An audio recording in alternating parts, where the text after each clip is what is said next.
Welcome to the Successful Athletes Podcast presented by TrainerRoad, where we interview successful athletes to make you a faster cyclist. And this is episode 2, technically, even though it's episode 55, but it's the second part of this recording with our own Amber Pierce. So this is an exciting, yes, good to have you, Amber. Thanks, it's great to be here. Yeah, we took a couple days break in between the first episode and this one. And if you haven't listened to the first one, there will be a link below. Then you can access that episode. And I would mention it as required listening leading into this episode because we're going to reference much of your swim career, which is what we covered in your first and the first part of your recording here. And now we're going to focus on your cycling career. And we're going to talk about all the different learnings that you had along the way. I'm going to make you blush for a little bit here. So over 60 individual career wins in your cycling. This is all cycling. 11 national racing calendar, which is the NRC, which was the pro road tour at the time. 11 national victories, 21 national podiums, 7 international race wins, 2 overall GC victories, 2 individual collegiate national championship titles, and conference championship titles as well. That is a huge amount of success. And so part of me, I wanted to kick this off and be like, Amber, you're so good at swimming. How did it feel to suck at a sport all of a sudden? But then again, I look at it and you were just winning right from the gun, it seems like. Did it feel that way to you, or when you pivoted from swimming over to cycling? We've talked about the shoulder injury that you had. We talked about the mental health challenges that you went through with your swimming career. We talked about the really dramatic fallout that you had with this sport that had been you for so long. It was your identity. And suddenly you weren't that, but you learned that it's okay. I can be whatever I need to be. And you found cycling. So when you found cycling, having such an aerobic engine, did you suck at it at first? Or was it something that you picked it up and you were just like, oh, I can be really good at this? What was it like? It was a little bit of both. So I had a really strong aerobic engine that did carry over from swimming, and that was a really great foundation. But what didn't carry over and what I struggled with in the interim between those two things, after swimming and before finding cycling, was finding that mental health ground where I felt like I had a strong foundation to go back into sport. Because when I stopped swimming, I was so burned out and I was in a really tough place, as we talked about last time. I had a lot of healing to do. I had a lot of introspection and work to do just to bring my mental health back to a place where I felt like I could function like a normal human being on a daily basis. And that took a long time. And through that was also this identity crisis of I've always been an athlete and now I'm not an athlete and I'm not a swimmer. And there was a part of me during that time that was so broken and so hurt by what had happened that I was utterly convinced I would never be involved in competitive sport again. In fact, it was kind of this inner resolution that I had made for myself that I didn't want to go back there because I associated it with this really kind of toxic, dark period in my life where I knew that I had a lot of kind of demons, that I worried would come back up if I went back there. So I really resisted being involved in sport for a long time. And what that allowed me to do in the meantime was to reestablish and reignite my love of academics and science. And when I was swimming, I hadn't had the opportunity to really take advantage of a lot of the amazing opportunities that are at Stanford, that you going and traveling and studying abroad, for example. And I hadn't had time to do anything more than just the very basic course load. And so this gave me this opportunity for intellectual exploration that I hadn't had. And what was interesting was what I ended up doing with that was I opted to go to the Hopkins Marine Station, which is a satellite campus that Stanford has in Monterey, California. And I took my love of physiology, which I had really initially focused on human physiology and exercise physiology, and translated that into comparative physiology and got really into marine science, marine ecology, bringing in the physiology, and I got into a really cool interdisciplinary program called Earth Systems. I was so excited about this that I decided to pursue a master's degree. And that was really cool because that opened up this whole new identity for me that helped me remember that I was worthy independent of this athlete identity. And that was surprisingly healing. And during that time, I was so burned out on swimming that I didn't want to set foot on a pool deck. Like even the smell of chlorine, even in the form of chlorine bleach, would give me heart palpitations because it was just this Pavlovian response of anxiety that I associated with that. So I really was not interested in competitive sport, but at the same time, I really missed just feeling fit. So can I stop you there before we get into cycling really quick? Yeah. I want to talk about the educational side of things. I don't want to make a generalization about other sports in comparison to swimming, but I do know that swimming itself requires so much time and so much dedication. Like you spend a lot of time in that pool. And I know when you get to the collegiate level of any sport, you spend a lot of time training for that sport. But it's unique in the sense that so let's say you play baseball collegiately, here in the United States at least, when you do that, when you're a kid, you play t-ball and you show up maybe, and it's not a big time commitment, relatively speaking, right? But when you're a kid and you're swimming, it's a big time commitment even when you're a kid. It's very different in that respect. So you had years of developing this pattern of diligence of showing up and doing what is needed to be done. Did you notice that helping you even in your academic life and this focus when you were allowed to suddenly break free of sport? But did you still have that framework that applied to the academics? Did you find your swimming career helping you at all with that? I think for sure. I think it was very mutually supportive in a way that I wouldn't say was even clear to me consciously at the time. But when I look back on it with the benefit of hindsight, it's very obvious. There are a lot of parallels there of being willing to dig in and do repetitive, boring things over and over again because it's what's necessary, right? And so showing up at the lab, being on time, being that person, having a clean bench, being diligent in your data collection, being really diligent in your statistical analysis, all of those things, and seeking mentorship. And, I was really fortunate to have some great advisors at the time who were like coaches, and I was used to that kind of relationship of, hey, I need some coaching here. And all of those things actually, they did tie together in a really interesting way, which again, I don't think I would have been able to put my finger on it at the time, but there was a lot of crossover for sure. Did you find and sorry, I'm getting nerdy here for a bit maybe, but this is part of your career. It's a crucial part. Yeah. Did you find the objective nature of science refreshing? And perhaps one where like your job is controlling variables, right? Like when you're in the lab and performing experiments, compared to sport where there's so much that you could say is out of your control when you're talking about competing and placing against other people. Did you find that refreshing? Yes. And also because in science, it felt like even if something was unknown, you had a really clear methodology, right, to go in and problem solve. And I think sometimes in sport, the methodology itself isn't clear. You're problem solving all the time, but there's so much trial and error. And you're not even really clear on what steps to take to figure out how to solve the problem. Whereas with science, just go harder. Yeah, exactly. Right? Just science harder.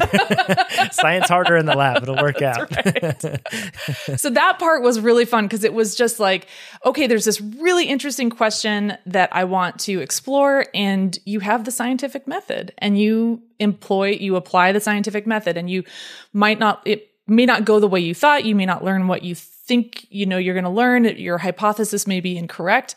But the other thing is everything that you learn, even the trial and the error, is interesting and teaches you something. And I think the same goes for sport, but I had been just before this period of my life, I had been in such a dark place that it was really hard to see how the failures, the errors, the mistakes were teaching me something, because I was lost, and I was connecting those things to my self-worth and thinking that I, as a person, was a failure. I, as a person, was an error, right? And instead of, but being in science, you're emotionally removed from it. I'm studying lipids in snails. So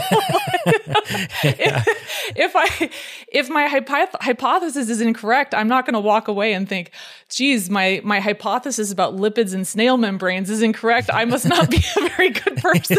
Right. Yeah. Not a scientist. Right. Yeah.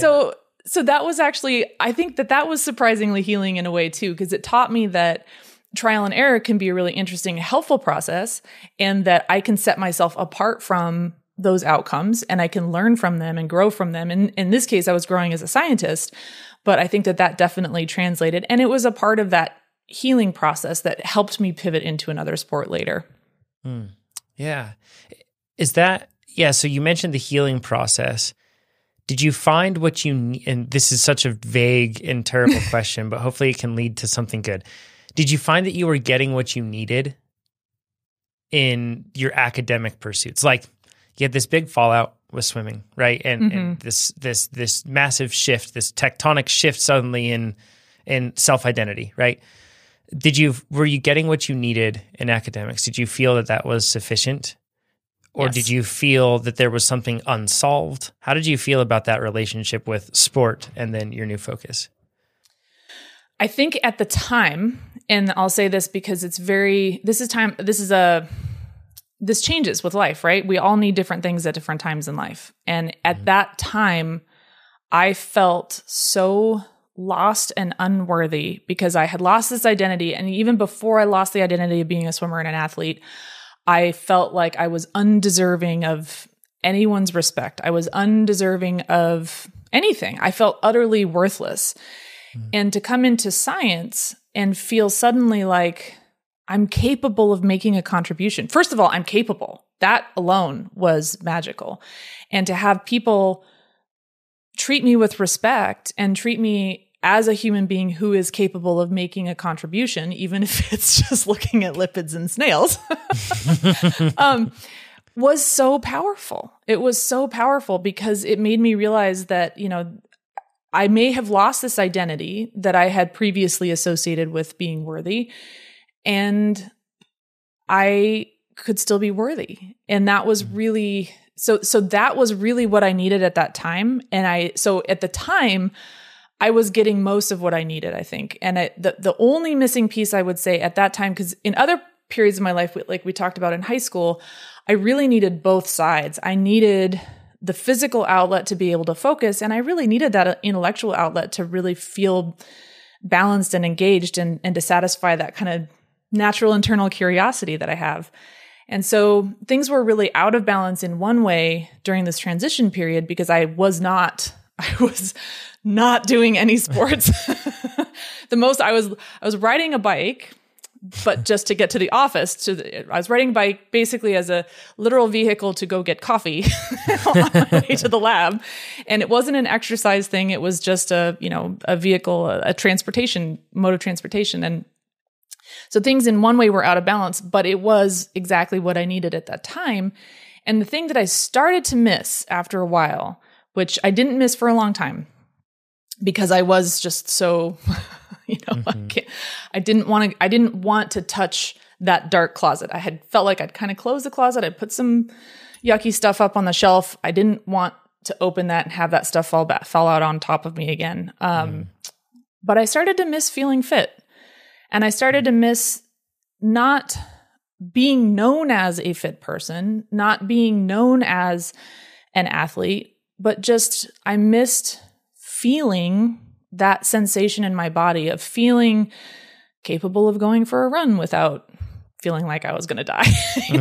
Yeah. And so that piece I started to miss. And so I started to re-engage with that, trying to keep it at that level, with really clear awareness that it could be a slippery slope for me. So I was really wary of engaging in exercise because I had to be really clear with myself about whether, am I doing this because I think I need to achieve something or appear to be something? Am I seeking validation on this level again? Or is this really just for me and how I'm feeling?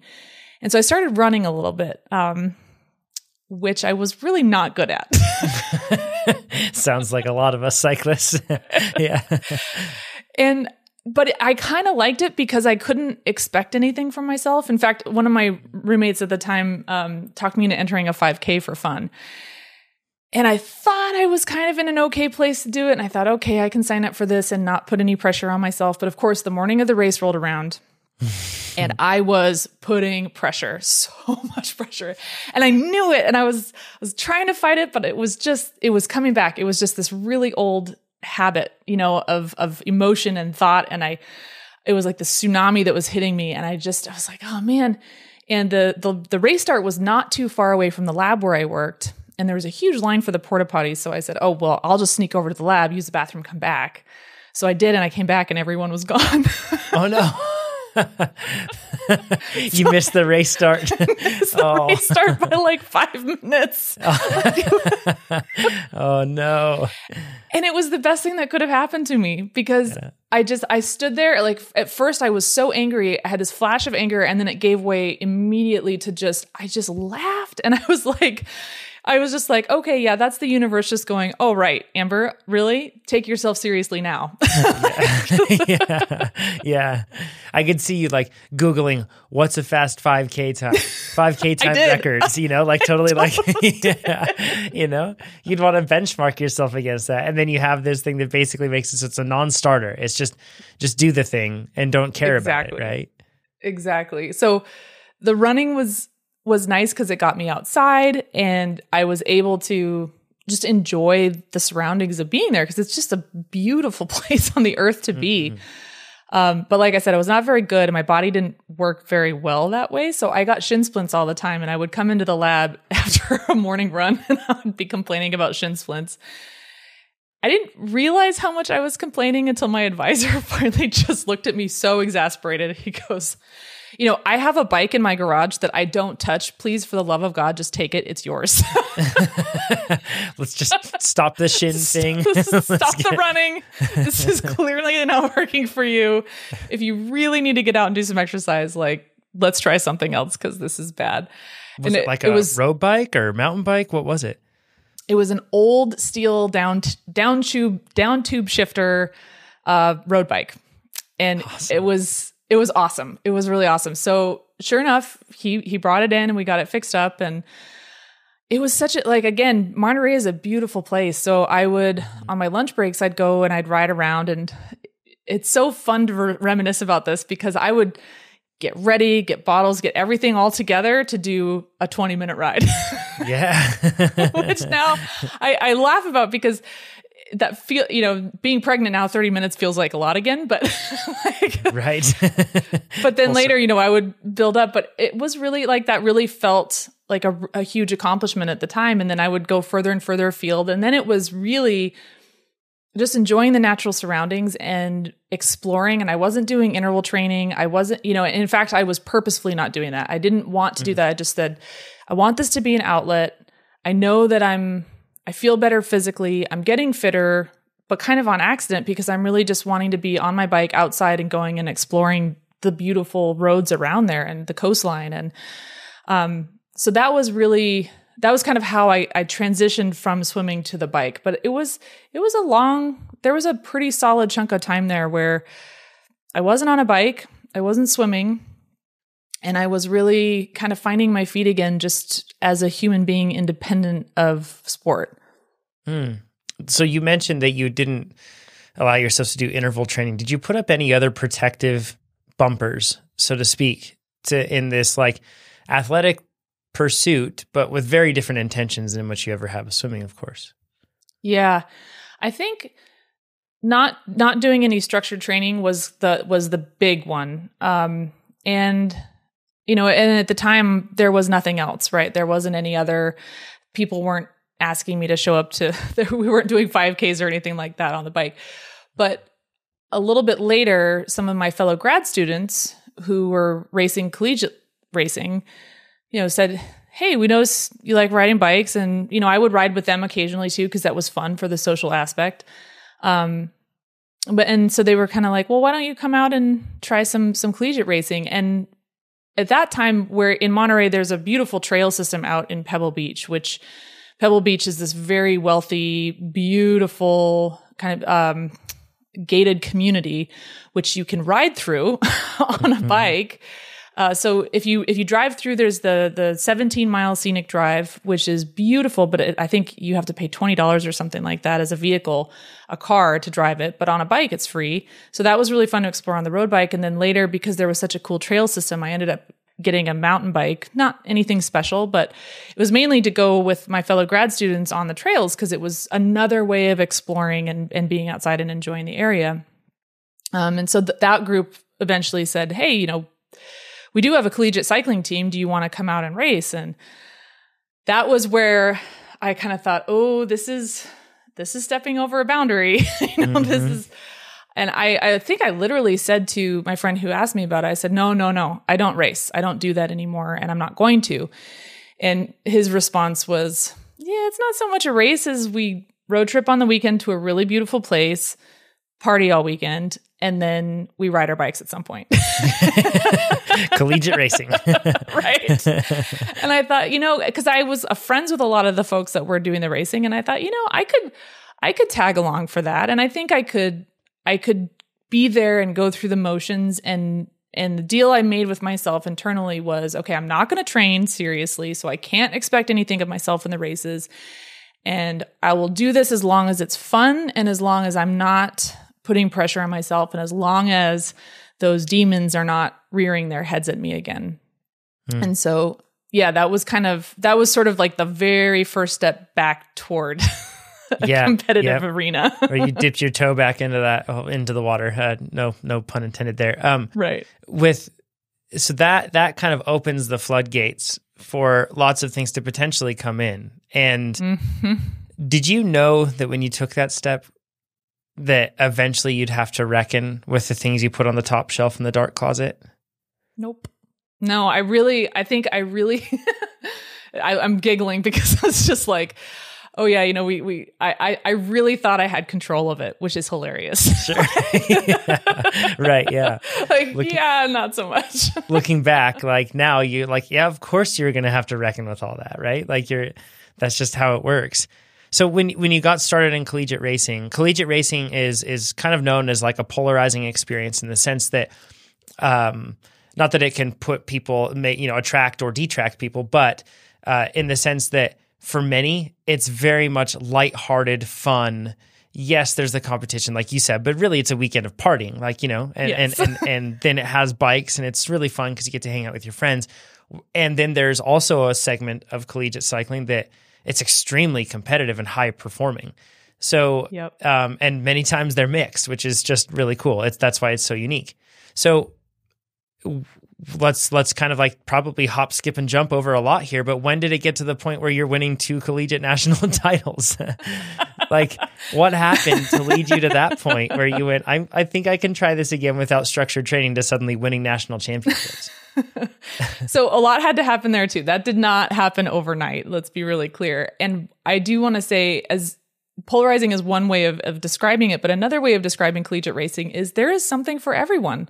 You can take part for fun and not worry about your results per se, because everybody's just excited to be around each other. And there's a really wonderful, genuine sense of camaraderie.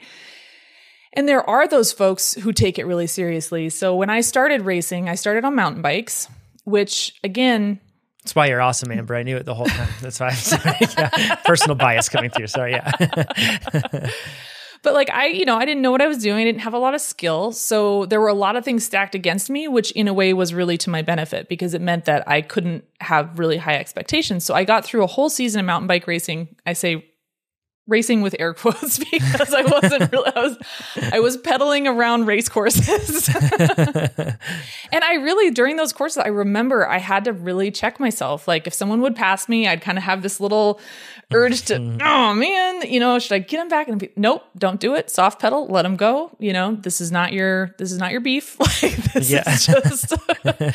just, it's going to be fine. And I was actively fighting it, but I knew that I needed to do that for that time. That's what I needed. And then at the end of that season, in collegiate racing, mountain bike season is in kind of the fall, and then road season kicks up again in the spring. And so a lot of the kids that were doing, I say kids, we weren't kids, but a lot of the students that were racing mountain bikes in the fall were also going to race road in the spring. And so they all said, oh, come out for the road season. It's just like mountain biking, which we all know is not the case. Not true. But I didn't know any better, and I knew these students, and I had made friends with all of them, and I loved the road trips. I loved going and riding bikes around and eating burritos, and I just thought, heck yeah, like I don't want to let go of this. And so I, joined, stayed with the collegiate team, started going on some of the group rides, and I had a strong engine, but everything else was a mess. There was no other like natural talent beyond like the raw aerobic engine. And on one of my first rides with the collegiate team, we did a really big kind of exploratory ride out of the Palo Alto campus toward the coast and back. And I remember we did a big gravel section. And after the gravel section, I was just dying. And this is a great example of collegiate racing. So we had a group of maybe 15 students that were on this ride with the coach. And so the coach saw me struggling, so he sent somebody back to let me draft off them. And so I'm trying to draft, but I'm still just dropping back.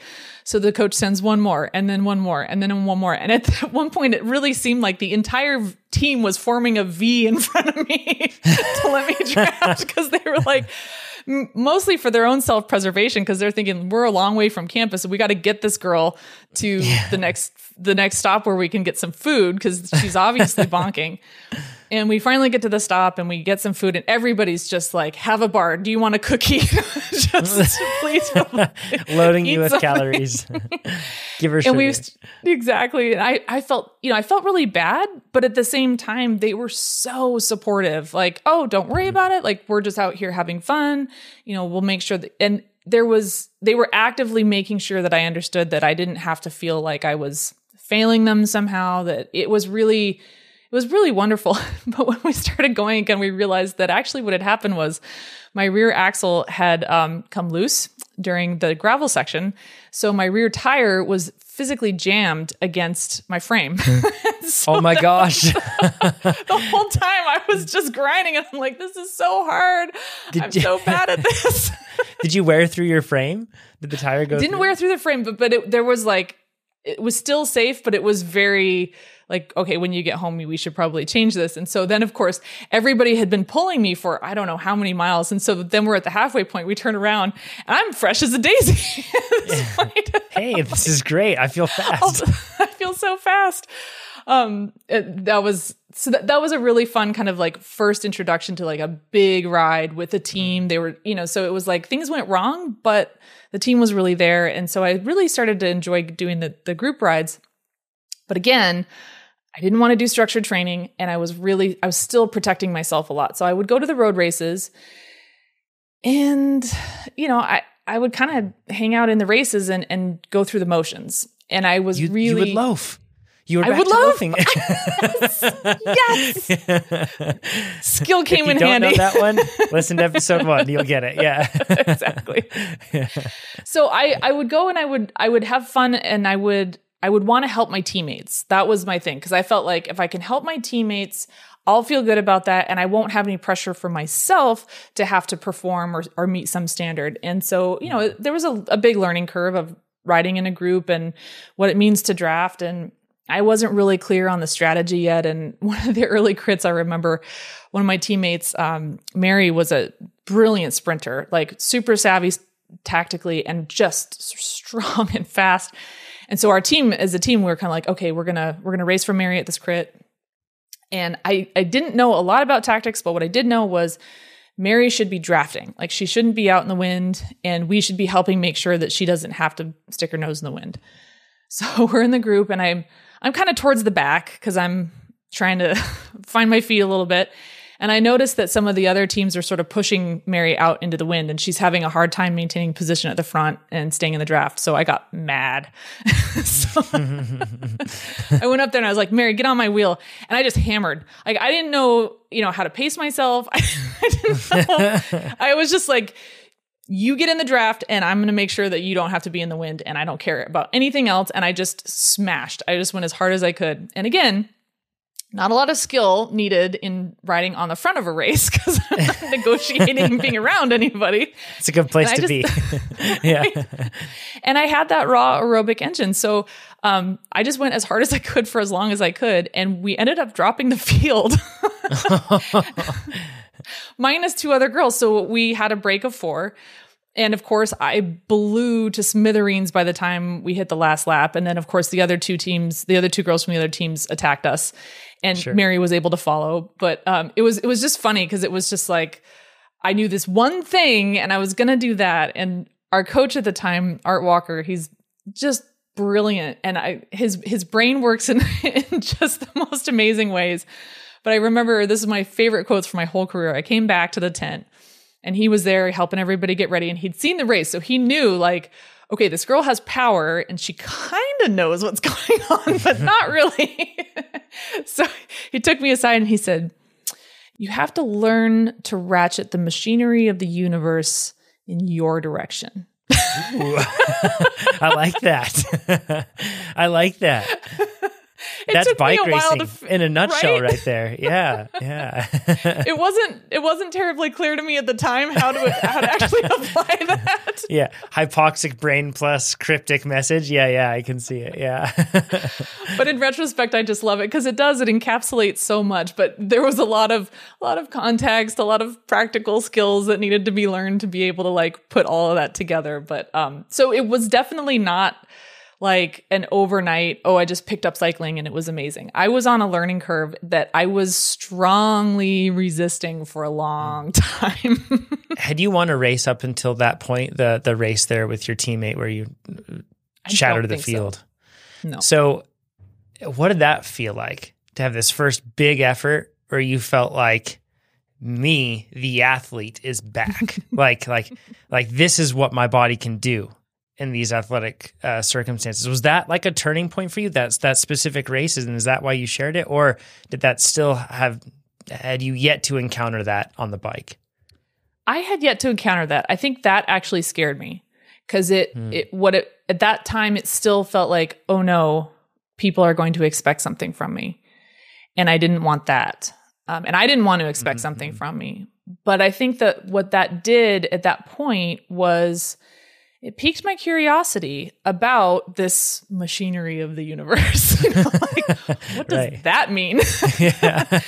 And I think that was the first, that was the first moment that it hit me on a really deep level that I had a lot to learn here. And that if I wanted to, this would be a very rich area to mine in terms of learning and growing. That was sort of like, there's a tip of an iceberg here that's actually, this is kind of interesting. Like this isn't just about my engine, and this isn't, there's more to this thing. And so that kind of got me paying attention a little bit more to what was going on around me. And I think it was the same weekend even. And by the way, that race was in Reno. Oh, cool. That's awesome. Your hometown. In my hometown. So I think that same weekend there was a road race and I ended up in a break on accident because I wasn't trying, which sounds terrible. It wasn't that I was being a bad teammate. So I ended up in the break because I was trying to be a good teammate, not because I was racing for a personal result. And I wasn't going to do anything that was going to detract from the team effort. So if someone needed to cover an attack, I was going to do it. I wasn't going to hold back. But again, my way of framing it was, this is for the team and I'm not expecting anything from me. And I ended up in a break and it came down to a sprint and I didn't sprint because when I was a swimmer, I had never been good at sprinting. So in my head, the story I had long been telling myself for probably over a decade at that point was that I'm not a sprinter. And so I just, as we came into the finish, and I don't think I even really understood how finishes were meant to be raced in road races at that point.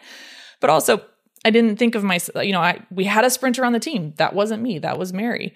And one of my teammates afterwards was like, why didn't you sprint? And I was like, what are you talking about? I'm not a sprinter.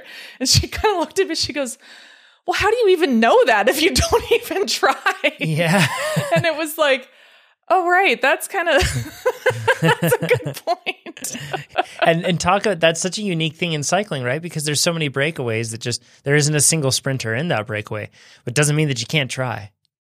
Right. And the mentality of swimming or track and field, for example, is so different. Like you might try to have a surge at the end if you can, but if you have paced appropriately in a swimming race, you're not going to go a whole lot faster in those closing meters. Like you can try and you'll have that final kick, but it's not a sprint in the same way that we know it is in road racing. And of course, it took me a long time to understand that. But so that was, when she said that to me, though, it was just a really clear, like, oh, right, that's an unexamined assumption that I'm making. And in that moment, I was like, yeah, I guess it doesn't necessarily map one-to-one. And maybe I need to open my mind to other possibilities, that maybe I'm making other assumptions that I am not really aware of even.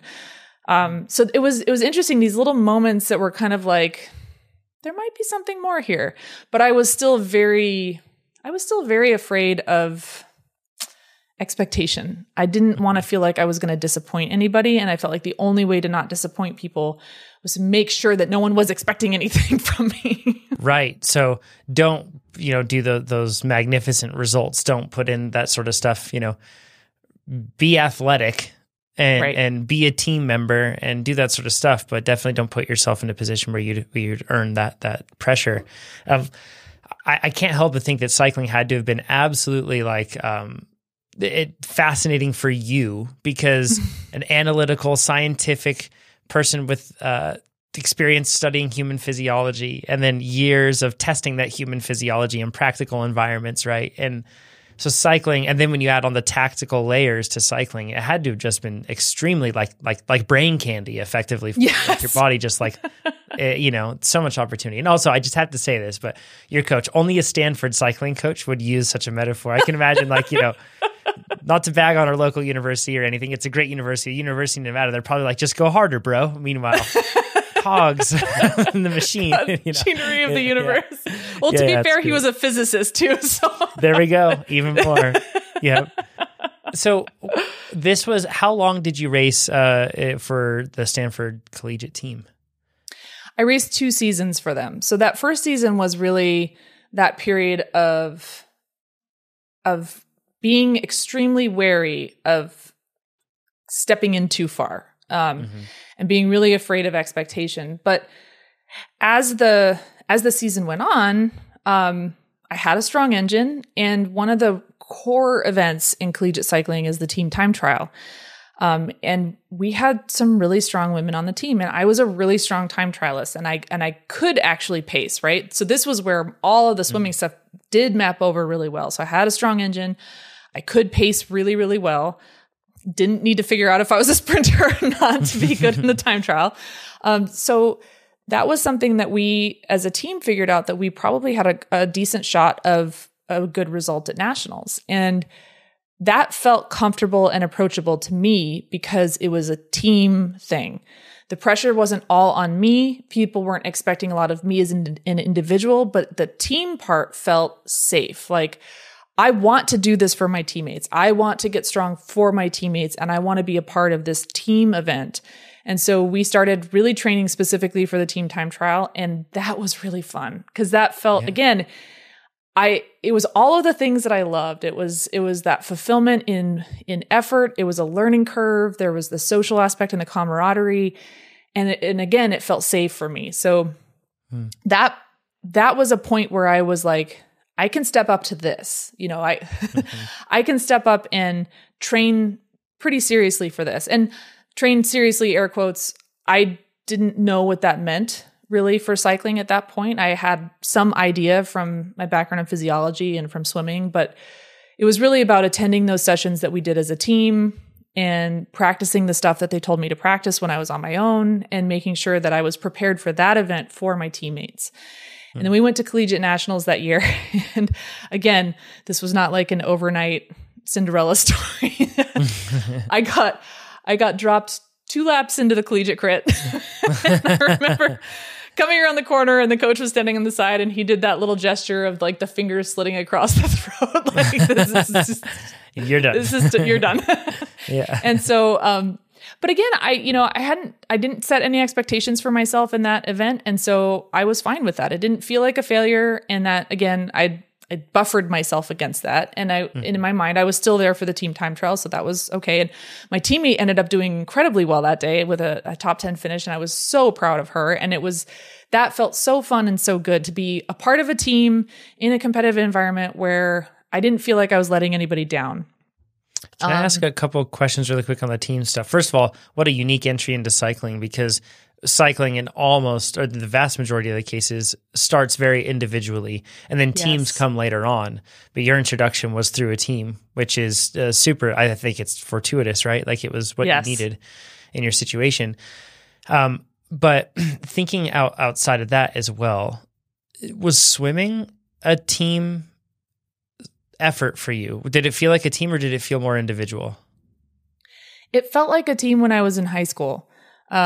Because so there's two sides to this, right? So in a sport, most team sports like soccer or basketball, every single player is needed, not necessarily all of the time, but everybody is an integral part of a result. And in cycling and collegiate cycling, even if the individual result gains points, one of the things I think that makes the camaraderie so cool in collegiate cycling is everybody's points count. So the men's and the women's points get added together, which is really cool because then you actually, like, the men's team cares what the women's team's doing and the women's team cares what the men's team's doing. And the more that you can support each other, the better you do as a team. And so everybody's results count together and strengthen the result of the team. Whereas with swimming, it is like that in NC2A collegiate swimming. But not with the men's and the women's. So the women's are totally independent of the men's, and most of the events are quote unquote individual, even though your points are getting, added together. But by the time we got to that point, again, it was a very different ball game with money involved and it being more of a business, and there's a different kind of pressure.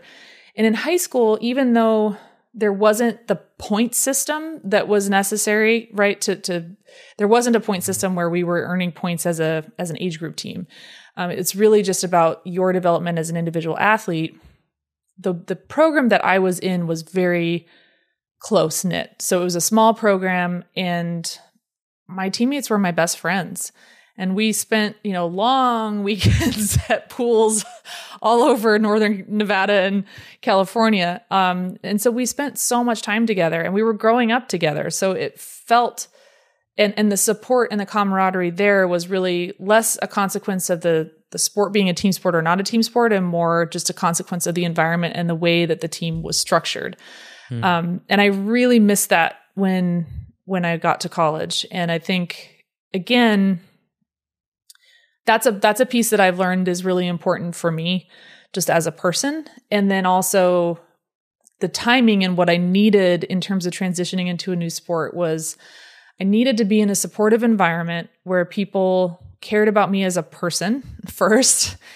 And as I was saying, it really helped to know that I could be worthy and valid and valuable and relevant as a teammate. And it didn't have to just be about me, and it didn't have to be connected to my value as a human being. And I could contribute, that I could find joy in contributing, not just in achieving. And that was a huge differentiator for me. Yeah, it sets the tone for the rest of your career for sure, which that's foreshadowing there. We'll get to that. So this first season, you were bowling with bumpers, so to speak, right? Like you were keeping yourself far enough away from the competitive aspects to not drag out what's ever on that top shelf of the dark closet. What caused the shift for your second season? So it actually happened at Collegiate Nationals that year. Like I said, I got dropped from the crit. I ended up crashing out of the road race. And the time trial was heartbreaking. One of my teammates dropped a chain, and we didn't have the result that we were looking for. But at the same time, by that point, I had found so much joy and fulfillment in the process. And anybody who's listened to our podcast knows I love to talk about process, but that's why, because there are these things that happen that are beyond your control. And I was still so grateful to be there with everybody, regardless of the results and the outcome. But I remember watching the men's crit, and their crit got delayed because there was a huge thunderstorm. This was in Madison, Wisconsin. And so by the time they raced, it was, sheets of rain. There was still thunder and lightning, but it was less so than what had come through before. And there was no more hail, but it was so dramatic. And I had never really, collegiate races are generally a little bit on the smaller side. And you're usually out somewhere on like in an office park where there's lots of, sunshine and wide roads. And this was just the most brilliantly, it was beautiful. It was fierce. It was fast. It was precise. And watching how the whole field, huge field, was just ripping through these corners over wet manholes and in the rain with the lightning and the thunder and the even the street lamps reflecting on the streets. It was, it captured me. I don't know how to put it, but it just captured me in a way that I finally connected all those pieces, that little glimmer of, oh, maybe there's something more to learn here, to the glimmer of, oh, maybe I'm making assumptions that, I don't need to be making, or maybe I'm telling stories in my head that aren't true, to this idea of contributing, to finally it all kind of came together for me in this moment of, this sport is beautiful. And look at what people can do if you dedicate yourself to this craft. And in that moment, it was just the switch flipped, and I realized, yep, I want to do this. I want to, I want to try to get good at this. I want to jump on this learning curve. And I was never more sure about anything in my life. Like all of the fear around expectation and everything, in a single moment, it just melted away and was like, I want to learn how to do that. What they're doing right there, I want to learn how to do that. And it was really just, and so, but it's Collegiate Nationals. It's the end of the collegiate season. So I went back, and by that time I had kind of gotten to know some of the other students on the team. And as you said, there are the students who are there for having fun. And then there are the students who are really serious about the racing. And of course, at Collegiate Nationals, it was mostly the students on the team who were serious about the racing. And so after that moment, I really was like, hey, so when are you guys going on a training ride? Like, when are we going to start training again? Yeah. You had that experience of watching that race provided like sufficient aspiration and sufficient motivation that you were like, did you consciously think, okay, because of that, I can face these demons? Or was it still subconscious? Did you just like that so much that you thought that I'm just going to follow that? Or was it a conscious decision that will somehow outweigh the cost of facing those things? That it would outweigh. I think it was this moment where I was like, I wouldn't say, it wasn't something like, oh, the demons aren't a problem anymore, I can just jump into this. It was, I want this bad enough that I'm willing to risk opening that closet and having everything fall on my head. Like, yeah, I want this enough. And I think that all of those events leading up to it were just planting seeds that had been growing the whole time, maybe not consciously, but then in that moment was everything manifested and became very clear. And it was like, oh, I really do want this. One of the stories I've been telling in my head is that I don't. And actually, I do. Turns out I do. Turns out I do. When you say you want this, was it you wanted to compete, or did you want a specific outcome? Like, did you want to become a pro cyclist at that point? No, and even then, that was not on the radar. What I wanted was to physically be capable of what I was witnessing. It wasn't about, I want to win races. It wasn't about results. It was, I want to be able to rip corners like that. I want to be able to put out power like that. It was more just, I want to learn how to get better at this. And I want the chance to see what I can do. But again, it wasn't specifically tied to results. It was just the beauty of the expression of the human body, right? Was what it was. And it was like, oh, I do miss that part. It's not just about being fit, but I miss that part of really going deep on the learning, on the skills, on the training, and getting to a point where you can unleash something, right? That was the piece that really spoke to me in that moment.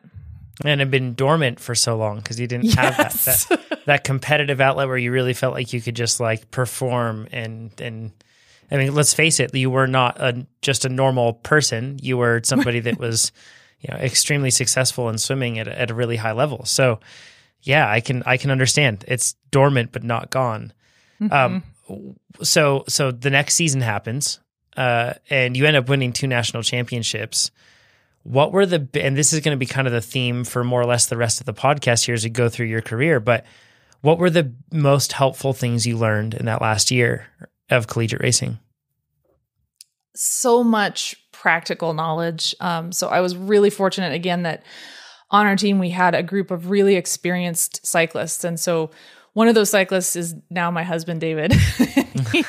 At the time, he was he was a ski racer as well. Yes.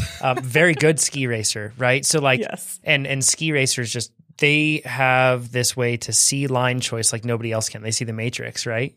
Yeah. Totally. How cool. What a good person to have in your corner when you're figuring this out. Oh my gosh. Yeah. So he was one of the folks on the team that really helped me learn from the get-go. But yeah, so he had a background as a ski racer. His event was slalom. So speaking of line choice and being able to make fast decisions. Yeah. And then he was already, he was a very talented sprinter specifically and was racing Cat 1 in all of the NorCal races at the time, which is, those fields are very, very competitive. And so he had, as a sprinter, as you can't just like time trial and drop the field. You have to be very, very tactical in your approach to racing, especially at the category 1 level. And then, so there was so much about, riding and training with him that was like the line choice, the tactics, and all of my teammates stepped up. They helped me put together training plans. They helped me, work on skills when we were on group rides. We worked on pace lining. We worked on lead outs. We worked on everything that it was just, if you could go and do like a cycling clinic 2 or 3 times a week where you live with people that you really like, that was kind of what it was like. And I remember one of the first rides, he had seen me race and so he knew I was strong. And David said, it's great that you're strong, but that's not going to get you very far. You have to learn how to race smart. And the sooner you learn how to race smart, the better off you're going to be. And so almost from day 1 after national championships, I mean, it took me a while to get to know him. We'll say it was about most of that first season of like, finally, because he was a PhD student, so he was kind of doing his own thing. And so I was really learning a lot from my other teammates initially. And then eventually we finally like were able to cross paths a little bit. But I remember him saying before one of the crits, a local crit, what was it? He sat me down, he said that about racing smart. And then he kind of explained like, okay, what we would eventually do is he would teach me before a race, like we would look at the course together and then he would say, okay, 10 to go do this, 5 to go do this, 3 to go, you need to be here. This is where you're going to start your sprint. And okay, I would just do it. Color by numbers. I would win. Yeah, it was a color by numbers, but then I would win. And I was like, oh, this guy really knows what he's talking about. I should probably pay attention. But it was really great. So like I learned from the coach, I learned, it was just, again, the opposite of collegiate swimming. It was supportive. There was, banter. It was fun. We joked around. The fun was a big, important part of it, but we also had fun with, time trialing up and doing hill repeats. We had fun with pace lining. We had fun with mock lead outs and time trials. And it was really, I just engaged in the process and I fell back in love with the process and was not really fixated on an outcome, because the more I was engaged with the process, the better I felt about myself, the better I felt on the bike, the better I was performing. And I started to get some results in a handful, not many, but a handful of local races. And then once the collegiate road season came around, even before the road season came around, I was really serious about preparing in the fall ahead of it. So all of that really fell into place. And I think so much of what I had struggled with in swimming, I did consciously have this awareness of, this is my chance to apply those lessons. I get to learn from what happened in the past, and I get to apply that now with a new shot at engaging with sport. And I was so grateful for that, so aware of that. And, as one example, one of the things that I learned with swimming was after I stopped, while I was on the team, I felt like everybody had it together and everybody was, a better athlete than me. They weren't struggling the way that I was struggling because I was obviously a failure, and you don't struggle like this if you're actually a good athlete, and everyone around me is a good athlete, and the imposter they're all syndrome. fine. And yes. Back. Yeah. And the second I stopped, suddenly my teammates on the swim team started reaching out to me and not confessing, but sharing. I've been struggling with bulimia. I've been struggling with this eating disorder. I've been struggling with depression. And the reason they were reaching out to me was because I was no longer on the team. So I was a safe person. And, they knew that I had stepped away from the team for mental health reasons too. So now they're like, oh, she's going to get it. Right. So they suddenly felt comfortable sharing this with me. And it was so powerful, and it broke my heart. I was so grateful and honored that they would share with me. But on the other hand, it broke my heart too, because I just thought, oh my gosh, if I had only opened up to one of these women earlier, we could have been sharing this. We could have been supporting each other. We could have sought help so much sooner. But there's this idea or this impression that we all have, right? Not we all, but if you suffer from imposter syndrome, certainly it is the case, that you think that everybody around you is fine. They have it together, and you're the only one that doesn't. You're the only one that's struggling. You're the only one that's suffering.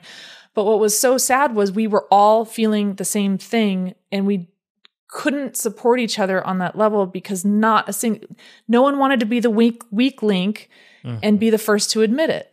And I just think back on that. I think, oh my gosh, I could have reached out to a sports psychologist years sooner. I could have reached out for professional help, but also for support from my teammates. But I was so convinced that I was the weak one, and I didn't want to show weakness, that I stayed silent, and that was not only detrimental for me, but also for them. And so when it came to getting involved in cycling, I was just like an open book. I talked to my teammates about, I'm nervous about this thing and I'm not sure about this thing. And I asked for help and I asked for support. And I was so open about everything. This is what I don't know. I don't know how to do this, but about skills, but also just, how do you deal with nerves? I get so nervous before races. And that was really huge. And that helped me accelerate the learning curve a lot. And it also, I think, it helped me enormously, but it was also possible in that environment because it was so different and it was already so supportive off the bat. And so, that was one of those really deep lessons that I brought with me forward. And then the other one was engaging with the process and learning to let go of outcome, and not to ignore outcome, because the outcome lets you know if the effort you're putting in is, if you're putting in effort in the right ways, in effective ways, right? But that was a really, really big piece that helped me start off on a good foot. Did you start to feel pressure to perform at all during that year? Because you started to win races, local races, and that's a competitive region, Northern California. So did you start to feel pressure at any point throughout that year? You ended up winning the national championships. I don't know if that was a surprise or if that was expected. Did you feel pressure yet? I didn't feel pressure. It was, and again, this kind of goes back, we talked about this in the first episode. So there's this cycle, right, where you get on a learning curve and it's a new one. So the stuff that you learn and the progress you make, it starts out like really fast. Like you can make tons of progress right off the bat. And then the longer you stay in the sport and the higher the level you achieve, the harder and harder those increments of improvement are to come by. So I was still very much in this honeymoon phase with cycling, but I also had that awareness, having been through this with swimming, that, okay, this is, I knew it was going to continue to get harder the more the further I progressed in the sport. But I wasn't thinking too far ahead of that. It was really, I was still framing it very much as, this is a fun thing that I do that brings balance to my life. And so I had these little benchmark goals. So the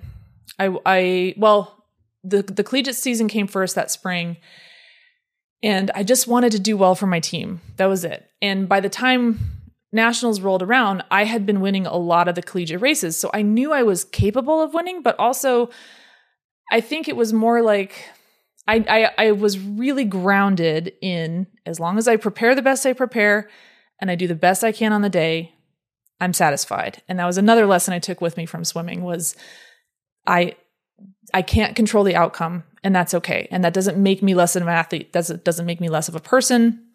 And I had teammates that felt the same way. And so I didn't feel like I was going to be disappointing anybody as long as I gave it my best. And so I had an expectation that I was capable of doing well, but I understood that just because I was capable of doing well, it wasn't a guarantee. No one else thought it was a guarantee. And, my job was just to go and do the best that I could for my team and for myself. And yeah. That's a healthy place to be, right? Yes. Yeah. And boy, what a far cry from where I had been a few years earlier with swimming.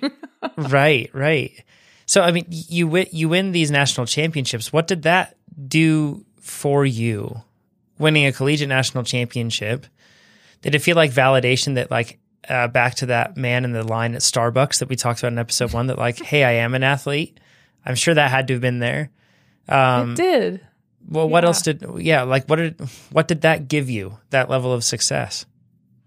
It surprised me, honestly. I knew I was capable of doing well. I didn't, but of course, in our conference in Northern California and Nevada, it was very, you knew all the players, but then you go to nationals and now you're up against, folks from the East Coast and there's a whole new cast of characters and you're not really sure who's good at what. And so there was a lot of uncertainty around it, even though I knew I'm okay, I'm strong. I can probably do well, but we don't, I'm just going to go see what I can do. And so I won the crit and it was pouring rain. And I remember I won the crit and it didn't feel special in the moment. It just felt normal. It was not I don't say that to sound pretentious, oh, winning's normal. Not in the least. It was just I was riding my bike and I went across the line first. Right. Yeah. And then it was this very slow sinking in afterwards. I remember my teammates were on the other side of the finish line and one of them was like, "You won." And I don't think that anybody on my team expected me to win, but they knew that I was capable of a really good result. So it was just a really genuine, pleasant surprise of wow, that happened. Holy smokes. And then I ended up, in retrospect, I think I botched the finish of the road race a little bit, but that's, I ended up 4th. And so I ended up winning the overall omnium for the national championship. And it was it felt like icing on the cake. It wasn't the goal. It wasn't the thing I had to achieve in order to feel okay with myself. It was the stars aligning, So I did everything I could do. I prepared the best I could prepare. I did the best I could in the events, and it just felt like gravy. It was so fun, and the team did really well. We ended up finishing 3rd as a team, and everybody had really good. The team did so well, so it was just I felt really good about my contribution. Again, that was a huge theme for me. And it wasn't oh, phew, I hit the mark that I set for myself. It was just, I did the best I could. And wow, that was really cool. I didn't quite expect that, but wow, yeah, fun. And it reinforced my motivation to continue to engage with the learning process. So I was still at that point, I hadn't done many USA Cycling Sanction races. So at that time it was the USCF. And I thought this was really fun. I really enjoyed this process. I want to keep doing this. And so I kind of set a new goal for myself after nationals, which was I wanted to upgrade. And I just thought, well, I'm just going to go for my upgrades. I want to see if I can become a Cat 1. And so I started signing up for all of the local races. And my goal was to earn upgrade points and upgrade. And I was really lucky that in Palo Alto, there was a women's team, a local women's team, and all of the women on the team were Cat 1s and 2s. Oh, wow. Awesome. And which was amazing. And so I went and like very sheepishly asked if I could join the team, because I was I'm still a Cat 4, but I'd really love to learn from you. And sure enough, one of the women on the team was Linda Jackson, who's a former Olympic medalist. And I was like, I want to be able to race in a team with women who are at that level. And, the collegiate season was over, so we weren't racing together as a team anymore with the collegiate group. And so it was going to these USCF races with these really accomplished women. And it was so fun. I mean, we'd go to a race and they'd be like, okay, we're going to put you in a break today. And I'm like, okay. And the race would start. I'd be like, when do I attack? And they're like, settle down. That's our job. Yeah. And they're just like, you just stay back here until one of us comes and gets you. I'm like, okay. And then I'm like back there just chomping at the bit, and they're attacking the heck out of the field. And then finally one comes back and she's like, okay, now you go. And then I'd go, and they were so experienced though. They knew exactly how to soften the field. They knew exactly how to time attacks. I remember one time I was in a race and we were going for points against another team, and one of the women on the other team had started to attack, and I saw her, and my teammate, we called her the little general, brilliant. She had her hand on the small of my back, and she just pushed me, and I like sailed up like right onto the wheel of the woman who was attacking. And I was in this group, I was like, I'm glad you saw that coming, because I didn't. Proper teamwork. It really was. And as a team, we were able to practice lead outs, and they knew how to do it, and they knew how to time it. And they, again, I went from being in this group with the collegiate racing team of really experienced, supportive, wonderful people into another group of really experienced, supportive, wonderful people. And so much of that is luck, honestly. Like the Bay Area was just a thriving cycling community at the time. And so to have those resources all where I happened to live was, it was very, very, very fortunate. Yeah. And at that point, you joined this team. You upgraded very quickly, I believe, right? Yes. I think in 1 year you became a 1. Is that correct? Yes. So you had gotten to that point. Now, and at this point, you'd already had you achieved your master's degree as well at this point? I was still in grad school. So I was doing a co-terminal master's degree. So I was finishing at the same time as finishing my undergrad. I was starting grad. So there was a little bit of overlap where I was finishing up all of my requirements for my undergraduate degree, as well as taking graduate level courses and doing graduate level research.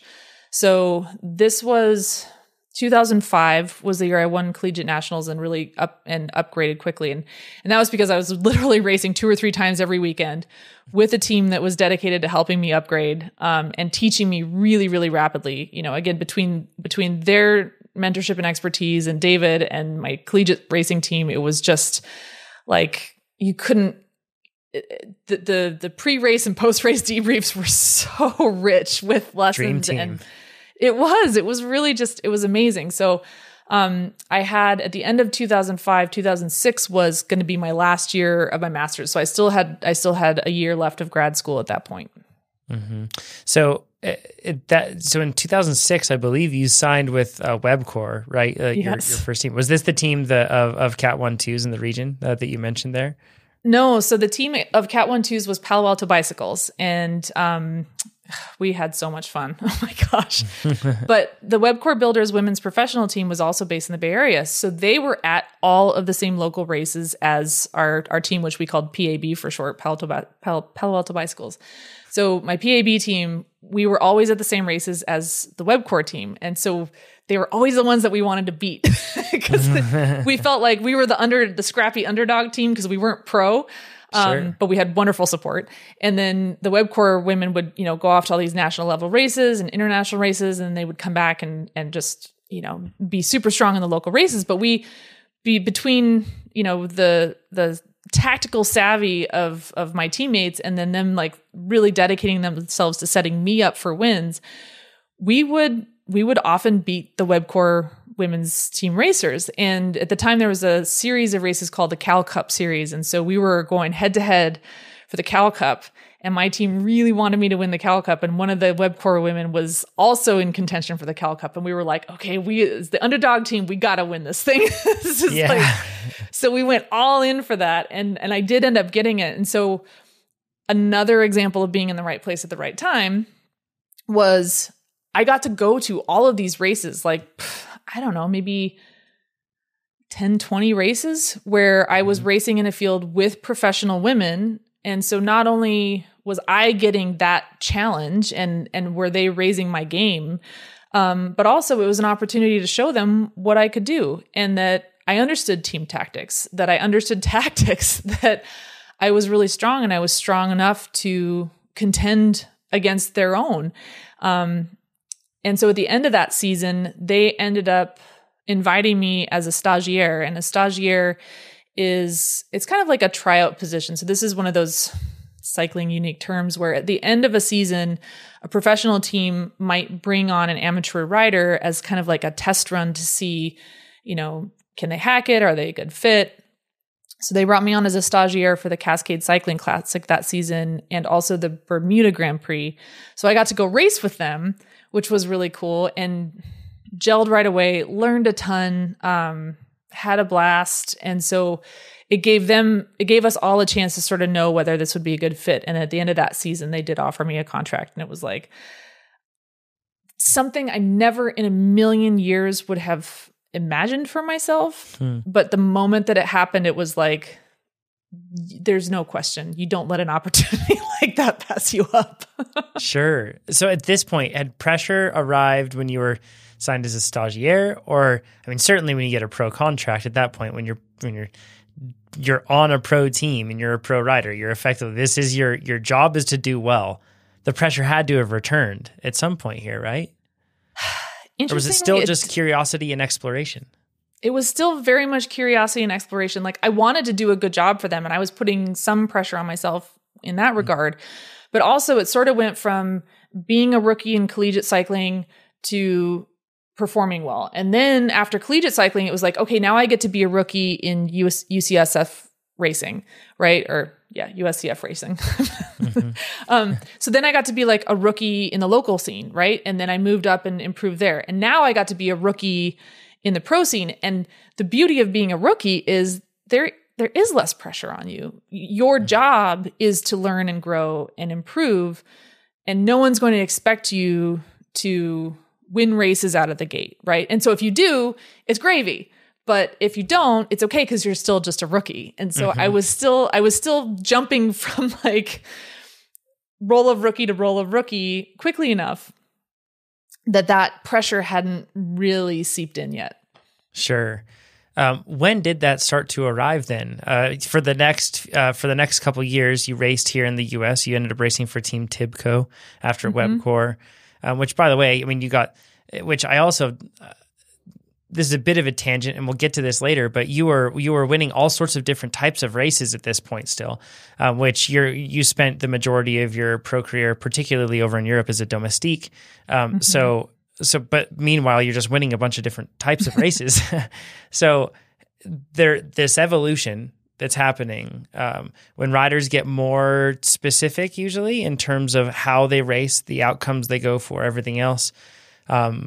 When riders get more developed, when they do all these different things, they have a longer career, there tends to be more opportunities for pressure. So when did pressure come back for you? Was it at Webcor? Was it at Tibco? Or was it later on? I think it was at Tibco, and that's not anything to do with the actual team, and it was more of a timing thing. So like I said, at the end of 2005, I was, stagiaire. So stagiaire is like the most rookie role you could be on a team, and then signed with Webcor. So then 2006, it's my first year racing pro. So I'm a rookie. And again, the focus was on contributing to the team and learning. And toward the end of that season, I did start winning races. Like I won a stage of Cascade Cycling Classic. And then it was like, oh, okay, I'm capable of winning at this level. And that started, then it was sort of like, wait a minute, do I still get to be a rookie if I'm winning races? Especially one like the Cascade Cycling Classic, which at that time was a premier road race in our country here. Right.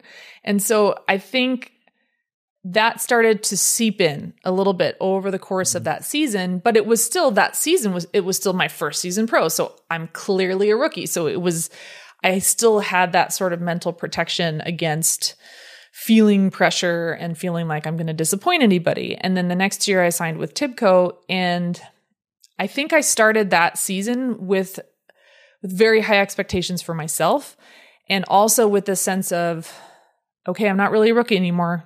This is, I kind of know what I'm doing now. Well, actually, I take it back, because I was with WebCore for 2 years.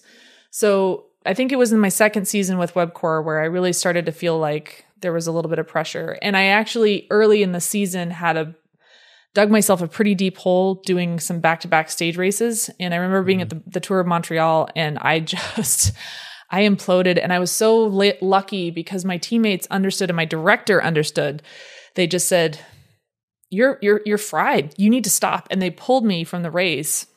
And they said, if you don't stop riding and take a break, you're going to dig yourself in too deep a hole to dig out of again. And I didn't know that, but there are other teams I was on later that would never in a million years have proactively removed an athlete from a race to protect the athlete from overtraining. Like that doesn't happen that much. And I didn't understand what a special thing that was at the time. But that second season, I'm sorry, I'm kind of getting my timeline mixed up a little bit, but that second season, so I took a break, and then when I came back from the break, I was on fire. And that was when I won the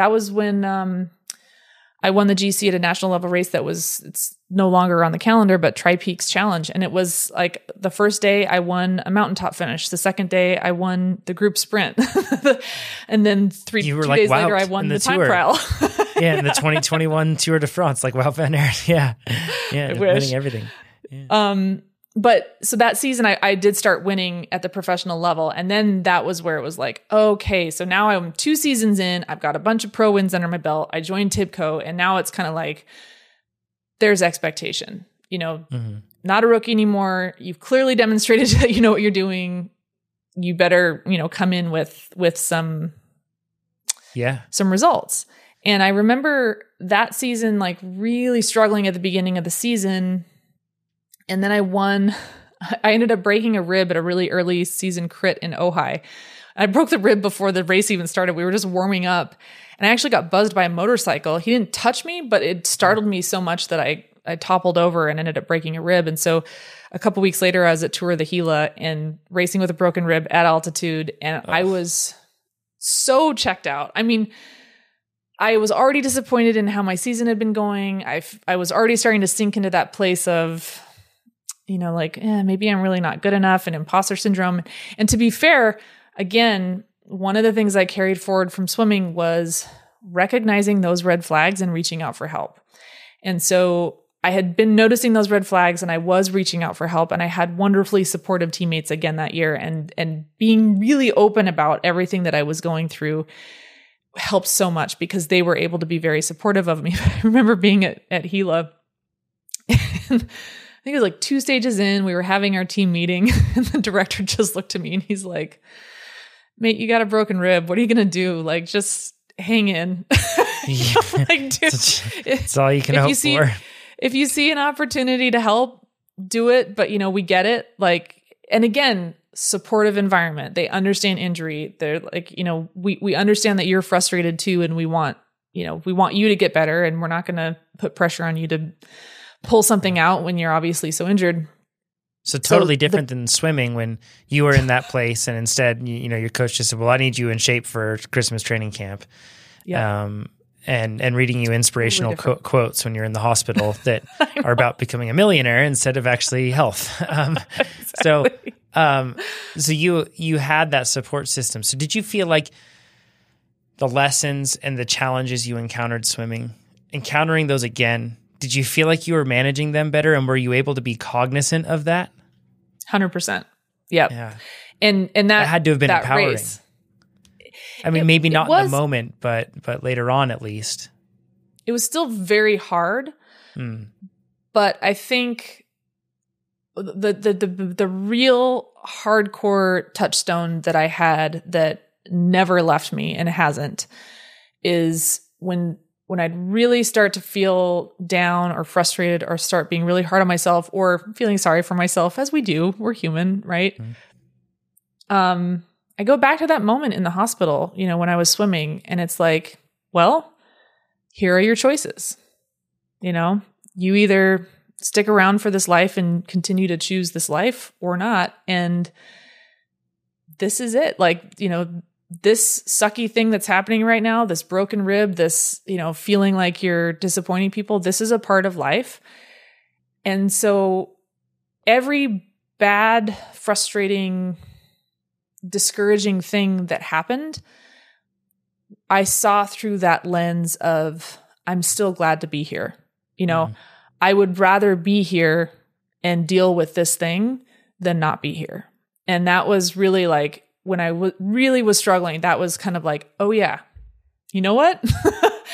This sucks, but I'm good. Because I know that I know I'll come out on the other side of this eventually. I know it's temporary. And I know that when I do come out on the other side of this, I will be so glad that I didn't give up.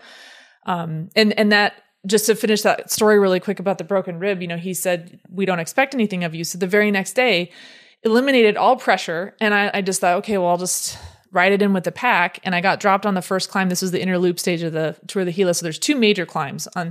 Got dropped on the first major climb, but I descended really well.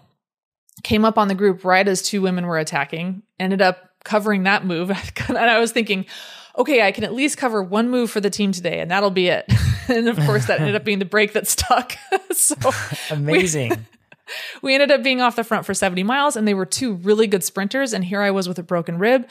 And I was just thinking, this is bad news. But the director believed in me and was in my ear. At that time we were able to race with radios. And so he was in my ear and he was like, how are you feeling? And I would drop to the back and just shake my head back and forth violently. Like, this is bad.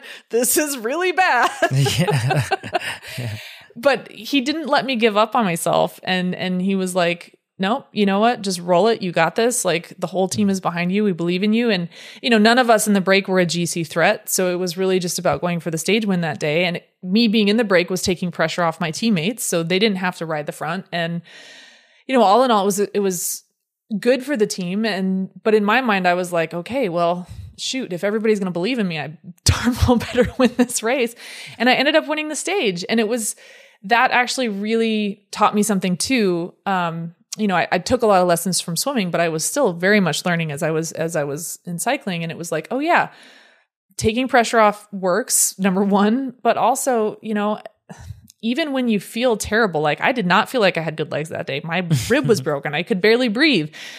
You don't have to have good sensations to have a good result. And sometimes, an opportunity arises. And if you believe in yourself, and to be fair, I was really struggling to believe in myself that day, but I was so lucky to have a director and a team who all did believe in me. And so I think we all struggle with believing in ourselves at some points. And there's never going to be a point in my life where I'm going to believe in myself and everything forever for all time now. Like, you don't get to that point where you're just like, okay, I've got this. But it's important to surround yourself with people who, when you can't believe in yourself, they will fill in and believe in you for you, because it helps. And you can do that for them too. And that's part of what's so important about being on a team, is nobody's going to have a good day every day. And when you're the one that's having a bad day and you're on a team of people who, I'm getting a little teary-eyed just thinking about this, but like, I look back on those friendships with those women and I just think how amazing it felt in the moment, and even still gets me, that these strong, brilliant, incredible, wonderfully kind human beings like believed in me in those dark moments, and how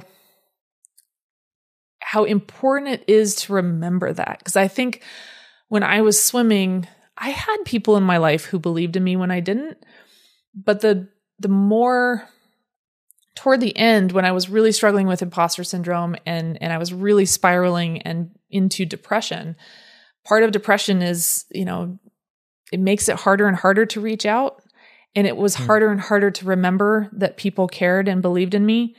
And after I ended up in hospital, I remember that was one of the most painful things about that, was people in my life reaching out who were heartbroken that I hadn't reached out to them before landing in hospital.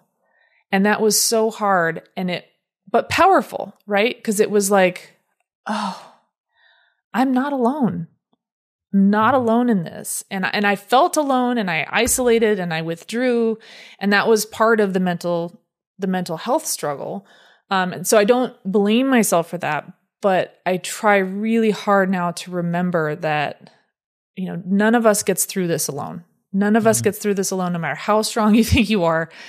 And it's so important to build that support system in that village and to actually lean on them, and to remember that they're there and to remember that they do believe in you when you can't believe in yourself. And that was, that was a really, really important piece that I carried with me through the cycling career. So at this point, Amber, you had successful years in the US, and that same season you ended up getting, or maybe the year after, you ended up getting fourth at national championships in the ITT, so individual time trial, which is a huge result. Like, that's incredibly good. Which I got to ask, like, by how close did you miss the podium? Was it close? I don't remember. And actually that year, and I think most years they do the podium 5 deep. So I was technically on the podium. Oh yeah, you're on the podium. Yep, it's the podium. I think even like probably, I don't know, correct me if I'm wrong, but there's got to be some sort of like Latin root connection with podium and 5, I would assume, but I don't know. I could be wrong. I don't know. But yeah, that's how it works for me in mountain biking too. So call it a consolation podium. I call it a podium. There we go. So you ended up getting fourth. Like that's a huge result. That positions you in very elite status within our country for cyclists. But not only that, but that adds appeal for world tour racing, not just the national pro road tour that we had. So you ended up going to Europe. And how did that come about? What team were you on, and where did you end up moving to for that? So it was a bit of a process, like everything. So a few things were happening at once. First was when I signed with Webcor, it put me on the radar for the U.S. national team, and there was some interesting politics going on in the background that I didn't really understand at the time. So rewinding briefly to Collegiate Nationals, I remember at the podium ceremony at Collegiate Nationals, one of the representatives from USA Cycling approached me and said, "Hey, we're doing this talent ID, talent ID camp. We'd love to have you come." And it was interesting because our collegiate coach at the time, who I really at that point trusted implicitly, he said, "Well, yeah, you could go to that, or at the same time that year, there was the Nature Valley Grand Prix, which is a huge national level stage race in Minnesota." And as I think by the time, and he said, by the time you get there, you would hopefully have gotten your Cat 3 upgrade. You could go do that stage race. And he just said, if it's one or the other, you're going to get so much more out of racing a national level stage race than you would doing this talent ID camp. And I just thought, and at that point I had no understanding of national team, USA Cycling, anything. And I didn't have those kinds of aspirations. And so I was kind of like, well, I'll just go do the stage race. And I think that was kind of a politically not savvy move in retrospect. Sure, right? Yeah. But, at the time I didn't understand. And to be fair, I learned so much by going and doing that stage race. And I was racing alone. I didn't have teammates.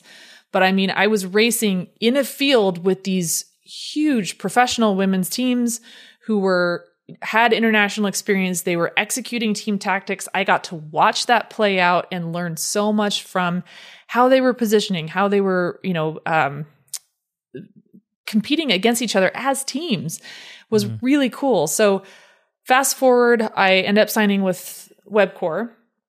And so then it was probably pretty well into the next season when I started getting a few results with them that the national team started looking at picking me up for some projects over in Europe. And part of that was because I was on Webcor, and a lot of the women on Webcor were already on the radar for the national team. So Christine Thorburn was on our team. She was already an Olympian at that point.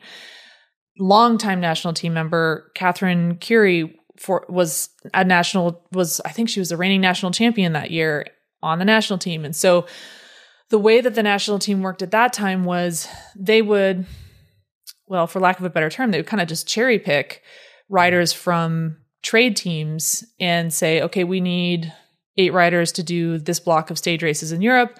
So they would pick riders from trade teams and then send you over. So it was really cool because I had a few women who were on my team, but then I got to be teammates with the women that I was racing against when we were doing domestic races. And that was really fun. And you learn to negotiate different dynamics with different personalities. You learn so much from the other women that you don't normally race with.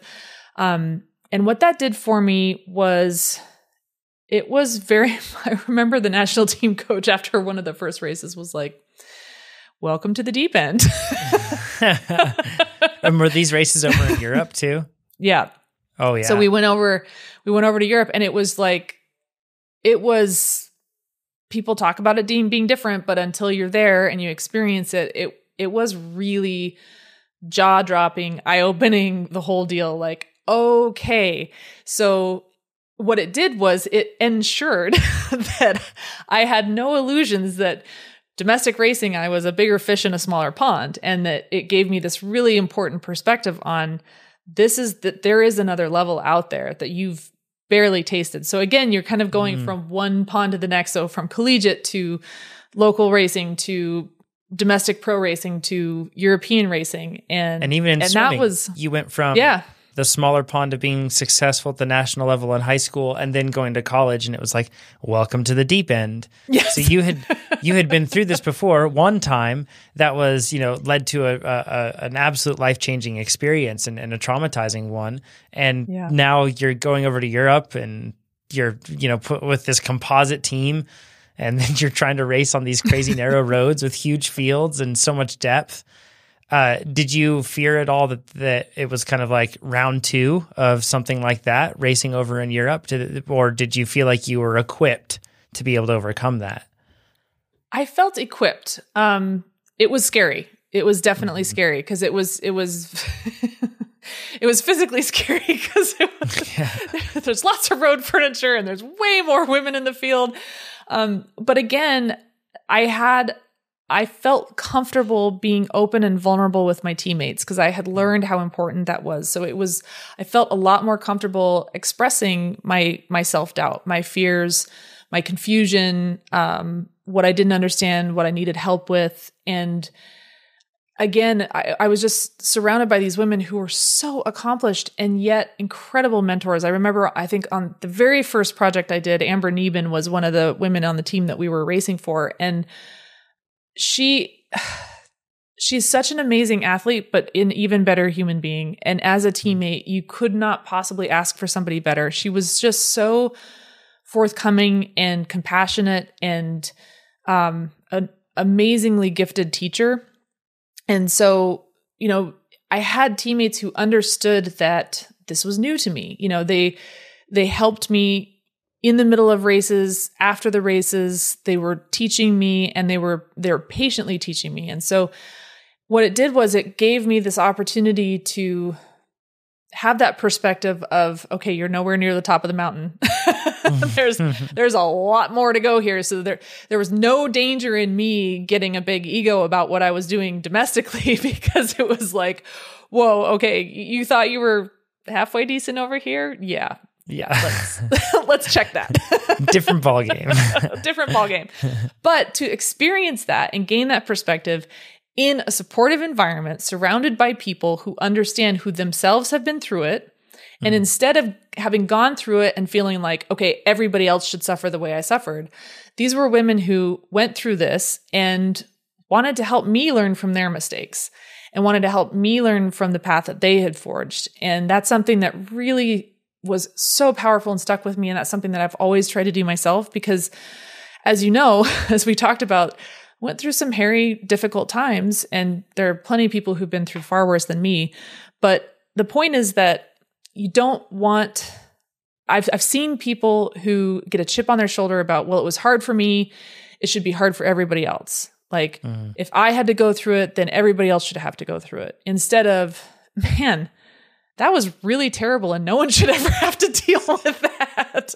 Right. So let me do everything I can to help empower other women who are coming up in the sport after me, or even at the same time as me, and help them lean into the challenges that are fulfilling and wonderful, and help them navigate around the challenges that are completely unnecessary and toxic.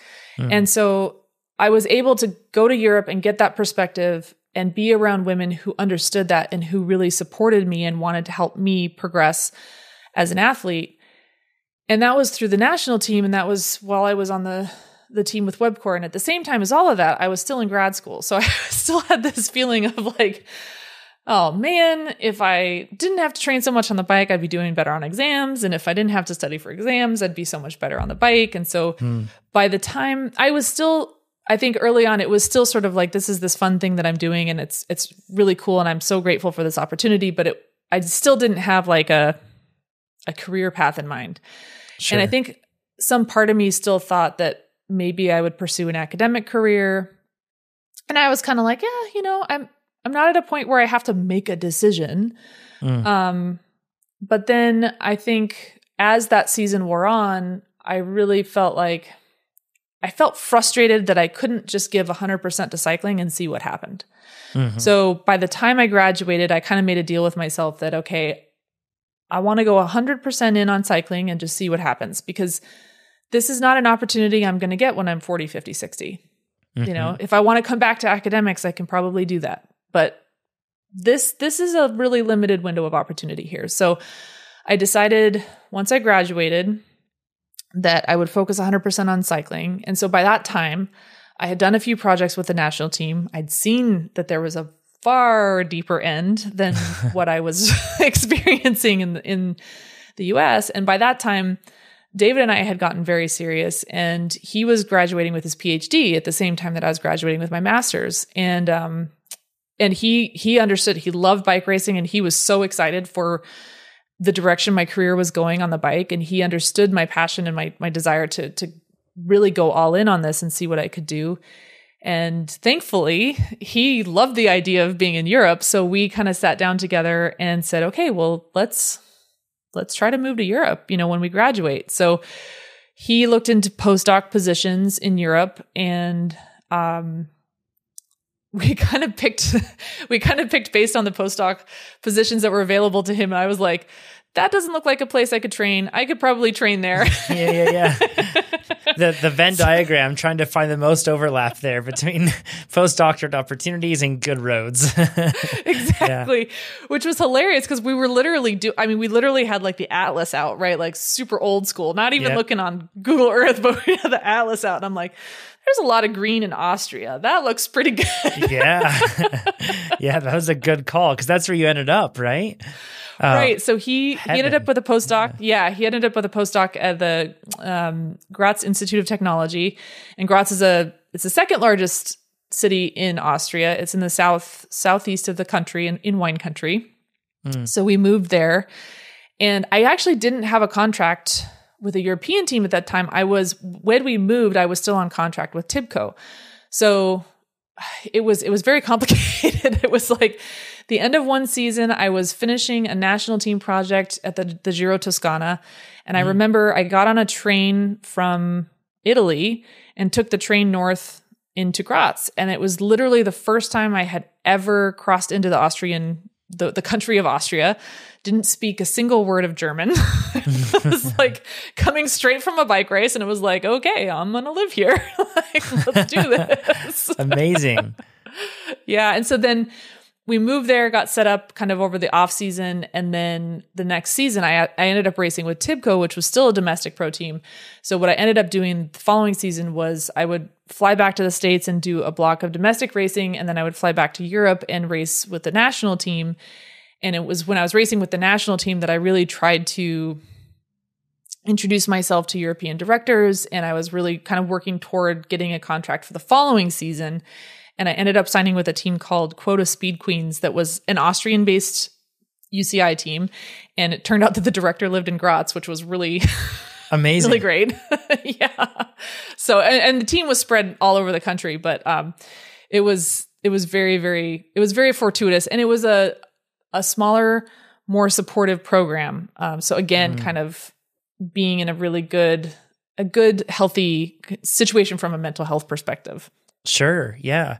Did this shift in circumstance again kind of forgive the figure of speech here, but start to smell a little bit like the college shift in circumstance too? Or it was like, you moved, you're away from your family, at least you had David in this case, but away from your family in a different area that you didn't know. Suddenly you had to everything had changed, you were doing your own laundry, all that stuff.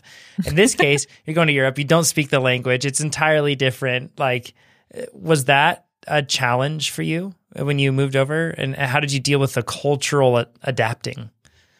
It was hard. It was really hard. And it's one of the things that, when I talk to athletes now who are interested in going to Europe and moving there for racing, you can't get around it because there's going to be a huge cultural adaptation period. There is a huge hurdle in learning the language because the language alone can be incredibly isolating it's funny. It's little things that you wouldn't expect. Like I remember when I was learning how to speak German and I would go to a team camp, the most frustrating thing was to not be able to tell jokes, like to just make a silly offhand comment to a teammate because by the time you understood what they said and formulated the joke in your mind, the conversation has already gone in a completely different direction. And the way you probably tell it is not even remotely close to funny, right? Totally gone, right? Yeah, it's hard. Yeah, it's really hard, and that. I mean, you've been there, you understand, and it's you realize that how much of relating is feeling like you can. It's feeling like you can be your whole self with people. Yeah. And when you can't communicate through a language and you can't joke around and you can't even respond sometimes quickly enough because the understanding is coming so slowly, you feel like you've lost. It's like losing a limb. Like you're not your whole self and it makes it hard to connect with people. So all of that made for a very challenging transition. And that certainly translated to, in the early stages, I struggled that season on the bike because, I'm trying to learn how to read my heating bill in German and pay it and make sure that I'm not going to get in trouble for an unpaid bill. And these are little things that there's no way around it when you want to make that commitment. So, and again, even though it was very challenging and it was isolating, again, I took so many of those lessons forward. It was like, okay, I am isolated because of this language and these things. So I'm going to do the things. I'm going to take the language classes. And when I signed with the Austrian team, my teammates were just wonderful. Again, supportive environment. But I said, let's talk only in German. Mm-hmm. And if there's something that's really important and it's clear that I'm not understanding, then switch to English. But unless that's the case. And so, I was not I could speak probably as well as a 4-year-old. And they were so patient with me and they wouldn't correct everything I said. They would kind of wait till I made the same mistake over and over. And then they would correct that one, otherwise we'd never be able to have a conversation. But sure. Again, reaching out for help, being vulnerable, hey, I need your help to learn this language. I want to try. Can you help me out by doing this? And the other thing was, again, carrying forward that lesson of I need my support system. So I had David there, but I didn't let go of the support system of my friends and my former teammates. And I was, constantly doing my best to reach out as much as I could there. And then also reaching out and trying to find friends and support in the new place as well. And so a hard transition, but again, one that I felt like I could navigate this time around. And again, knowing that having been through it before, there is another side and that I'll eventually come out on the other side of it. And sometimes that was really just like, okay, hanging on to that of like, okay, this is, eventually we'll get the hang of this. Eventually the language will come. It's kind of like when you're trying to learn how to do like a really hard VO2 set, eventually you'll get it, right? But it's really painful in the meantime. Yes. And you really wish it would go faster. Yeah, exactly. Yeah, time slows down in VO2. How long was your career over in Europe? How many years did you live there and race over there? So we lived there 6 years. I think officially David's visa was 6 years total. And I raced the 2008 season through 2013 is when, at the end of 2013 is when we moved back. And then I signed with Optum Pro Cycling in 2014, my first season back from Europe. So when across that time that you raced in Europe, in the US, did you really have were you still considered like a time trialist as far as or GC rider? Because you were winning everything. So what was your rider type? And I'm saying this in air quotes, your specialization in the US. And then did that change when you went to Europe? So in the US, I was known as an all-arounder. So I had a good snap. I wasn't a pure sprinter. It was hard to drop me on climbs. Mm-hmm. But I wouldn't have called myself a climber. And I was very strong in the time trials. And I was a good technical rider. Like I was really good in crits and technical courses, which helped a lot when I got to Europe. And again, it was a very different learning curve. So it wasn't something that just mapped one-to-one, like, oh, I'm good at crits in the US, I'm obviously going to be good, technically in Europe. No. There was a whole learning curve there too. But what happened in Europe was, man, I thought I could climb in the States. Nope. Because what I realized was the teams I was on. So the first year I was with Quoto Speed Queens. Then I signed with Diadora, which was the women's component of the Geox men's professional team. Mm-hmm. And my teammates on that team who'd grown up in Italy, Lithuania, Slovenia, Belgium, they started racing bikes when they were like 12, 14. Wow. And so their technical skills were like on a different planet from mine. And when you've been in a sport that long, they had already had this opportunity to really specialize. Mm. So whereas I had started racing, I was about 24 when I signed my first pro contract. I, by comparison, was still very much a rookie, even though like I didn't feel like I was a rookie anymore.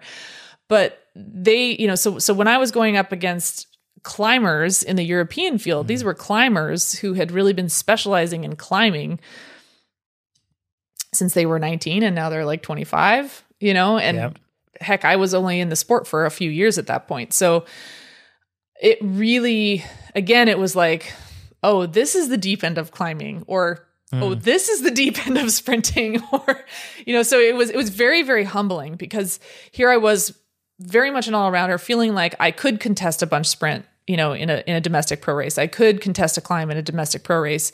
Whereas here it was like, I didn't have a prayer in a sprint unless I was part of my team's lead out train. I didn't have a prayer on a climb unless, I happened to get there a minute ahead in the breakaway. Mm-hmm. So it was very, very humbling. And it didn't mean that I was not a good athlete. And thankfully I had that really deeply, that I really understood well. And I that was part of the resilience that I think that I carried over from swimming too, was to understand that, okay, this is a deep end, this is a new level. It doesn't mean I can't be effective and contribute here, but I'm going to have to find a different way to do that. And thankfully I did really understand tactics well. So I was able to immediately be really useful as a teammate, even though I was on a very steep learning curve as far as how to move through the field, how to do that from one country to another, because the peloton dynamics are different. And all of those things learning at the same time was a lot of cognitive load, as we like to say. Yeah. And I did that unsettle your career, like your ambitions of being a pro cyclist? Once again, identity, right, is something that we tend to hold really close to this. So you had this identity as an all-rounder, and then you show up and you're like, stripped of my identity because I can't execute at the same level. That said, looking at the person that you've built up to be and everything else, I see just a gigantic red sign that says domestique, because of how consciously aware you are of supporting each other and the team dynamic and everything else. And that ended up being the vein you followed. So did you experience a loss of identity in between going from this all-rounder to domestique, or did you feel like it was a smooth funnel toward becoming a domestique? It wasn't a smooth funnel, but it also wasn't just like a sudden shift. It was kind of more like these little stepwise. There were moments of epiphany where it was like, oh, yeah, I might not win a mountaintop finish here in Europe. Like, oh, Right. But I think one of the things that I did look back on my swimming career and realize was there were those moments where I built up those expectations and I felt like, oh, if I don't meet this standard, I'm going to disappoint people and it means I'm not a good athlete. And I realized looking back how limited that perspective was because, the mountain was so much taller than where I was standing. Sure. I just couldn't see it from there. And so one of the things that I really felt grateful for was I have the opportunity to race in the deep end. I mean, not a lot of people even get that opportunity. And I understood because of what I'd gone through with swimming that was a really important perspective to have because I knew that no matter what, there was something more to learn. There was some other way that I could improve. And even if that didn't mean that I was going to be the world's best climber, that didn't mean that I was going to be the world's best sprinter, that I had something to contribute and I had a lot to learn. And that those two things were things that would not stop, regardless of how deep the deep end was, regardless of how big the pond was. And that I had learned jumping from pond to pond to pond to pond was, oh yeah, okay, this is a new pond. It's really challenging, but all that means is look how much more I have to learn. Look at this rich learning environment. Look at, I thought I had this thing dialed, but man, look how much better I could be if I can wrap my head around this thing or I could learn from this person. And so I really got so much better at the growth mindset of focusing on the learning curve. And instead of focusing on, oh man, look how far away these potential results are. And as you said, by that point, I had really developed so much joy in working as a team, in contributing to team wins. I knew, gosh, on the deepest soul level, how incredibly satisfying it was to see a teammate win and to know that I had had something to do with enabling that, was amazing. And so all of those things kind of came together when I was in really getting into the deep end, and it made me feel very capable. Like I did have to do some readjusting of, what I thought I was capable of, like, okay, the Olympics, we might want to rethink that. Not in a bad way, but it was like, wow, I would be racing against Mariana Voss and looking at how she could, witnessing her move through the peloton and just being like, she is on a different planet, and not in a way that made me feel bad about myself, but more in a way of just genuine admiration for how incredible she was and excited that she was a manifestation of how much more I could learn, in the sport. And so really taking a lot of inspiration from the women that I was around, and also, and taking that inspiration not as, oh, look how bad you suck, but as, look at how much room for improvement you have. Isn't that exciting? Like, let's get in there and see what you can learn and how to apply this. A growth mindset from front to back, really. Yeah. Yeah. Oh, and once again, what a healthy place to be.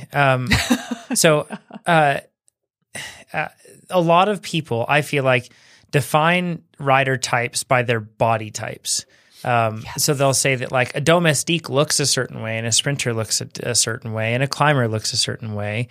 And if you look at like the men's peloton, you have a rider like Michael Kwiatkowski, who is a domestique, and then you have Ken de Klerk, who's also a domestique, and they could not be further from each other in terms of what they look like. So I think that it's funny that we do that. I shouldn't say funny. I think that it's incorrect. And I can't help but feel like there's much more to a domestique than simply their body type.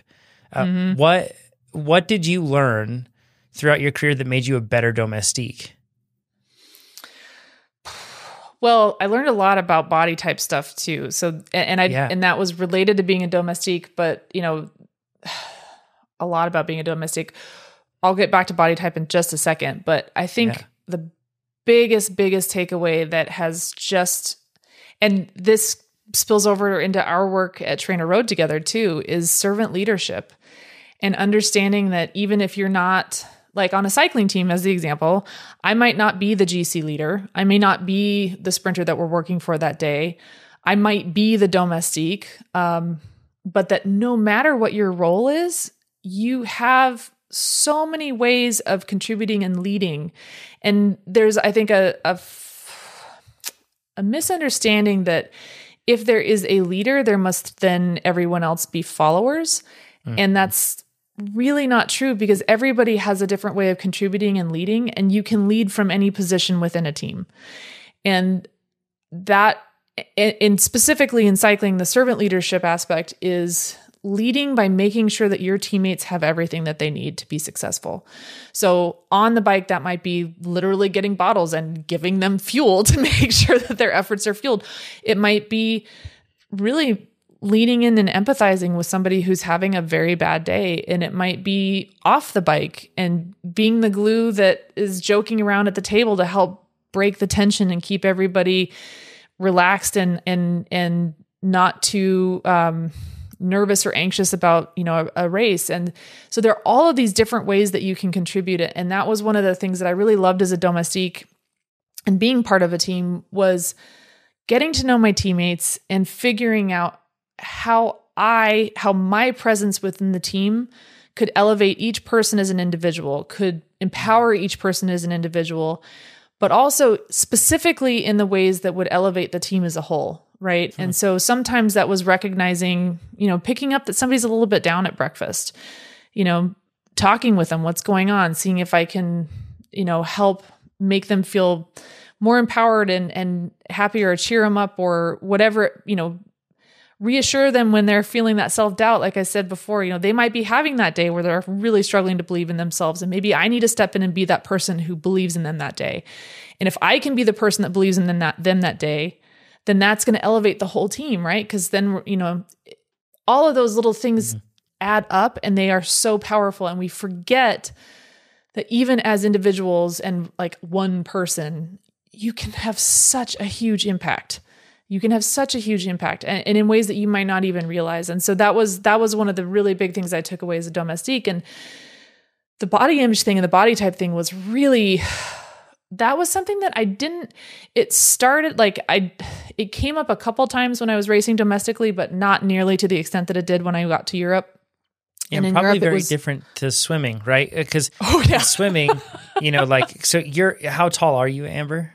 5'10". 5'10", which is 178 centimeters. 178, yeah. So, and in swimming, it's like the taller, the broader, the broader the shoulders and the more powerful and muscular, the better. And that's probably sought after. In cycling, pendulum swings the other way. It's a sport that's purely down to power to weight, and so much emphasis is put on the weight, particularly for at the professional level, and then compounding on top of that for women. I don't mean to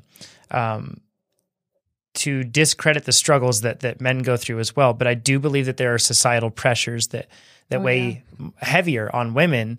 So you have like this societal pressure, and then you have this career pressure to be somebody you're not. And how did you reckon with that? Because you are who you are. That was one of the things I really, really struggled with in cycling, because you're right. I was coming from swimming where I have huge feet, I have like long arms, and I'm really tall, and I have broad shoulders, and all of those things were really celebrated in swimming, and they were advantageous. And then I get to cycling where, the archetypal, body type of the cyclist is extremely petite, extremely thin, not broad-shouldered, not tall. I mean, one of the years I was on Diodora, I remember we were putting in, well, actually, even the first year when we were putting in orders for equipment on the Austrian team, I put in my shoe size. They were like, that has to be a typo. I'm not sure you understand European sizing. You're like, these flippers are well developed down here. And even like asking for handlebar sizes, because I'm so broad shouldered, I needed wider handlebars. Sure. And they were like, no, that's not what you want. And I'm like, no, that is really, like, I know what I'm talking about. That's what I want. And then one year with the Italian team ordering our casual clothes and our team clothes, I all the Italian sizing, and I asked for the sizes that I was, and they literally wrote me back and they said, "That's not possible. We don't make clothes that big." Oh my God. It's like, what? I mean, that's got to be like so much danger for pretty toxic thoughts to come in right there. Big time. And that, that's already feeling pretty self-conscious about every time we would go to team presentation before a race. Team presentation is where all the teams come up on stage and get introduced by an MC and wave and sign in, and then you go to the start. And every time we did that, I was like, I don't know, a good 8 to 10 inches taller than the next tallest person on my team. You feel like you're with a kid's team almost, right? It's like, exactly. Yeah. And just by virtue of being relatively proportional, I was also just larger and broader than everyone else on the team. And it made me feel like I stuck out like a sore thumb. And I certainly, on some of the teams I was on later, had directors who were not shy about making comments, like maybe you don't need to eat as much of that. And this is so common in the sport, unfortunately, that, directors feel comfortable commenting on these things. I had a soigneur who was doing massage and literally grabbed the side of my thigh and said, "Oh, looks like you got about two kilos there. You could lose, hop off and go to dinner now, but don't eat too much." And comments like that where you're already walking around in spandex, for crying out loud. Yeah. And you're trying so hard to focus on performing. And it really, I struggled with it because the story in my head for a long time was, I don't look like an athlete. And it was really hard for me because I felt like people would I thought, again, story in my head was that people would look at me and think that I wasn't an athlete, which is funny because we go back to that story about the guy in the Starbucks. but in this new environment where the expectations in cycling are so different, I really struggled with body image. I felt like I was too big. I felt like by not being a certain body type, I was not a real athlete, or I was never going to be a real athlete, or I was never going to reach my potential. And and then you're in this environment where these comments all around you are reinforcing that and causing you to, the second you start to feel kind of okay about yourself, they're going to jump back in and question you again. And there was one season where I got really, really overtrained. Took me a while to build back from it. And through that, I really started to appreciate how well my body was capable of balancing and responding to and adapting to stress in the environment, stress in my training. And I started to really have more of an appreciation for how intricately interconnected all of these feedback loops and physiology are. And the more I started to really appreciate that, the more I started to connect it to, man, I've really put my body through the ringer, and look at what it can still do. Mm-hmm. And then I started shifting my focus less on what my body looked like and more on what it could do. And I finally stopped and started looking around just the women's pro peloton. And I was like, you know what? I'm not the biggest rider in this peloton, and there are actually all different sizes. And some of the women that are getting some of the best results in the world, they may not look exactly like me, but they're also not these like really tiny, petite, waif-like body types. And sure, the climbers are quite a bit smaller, but there are some women in there who are not, I don't even want to like call it a certain body type, because there are so many different shapes and sizes. And yeah. it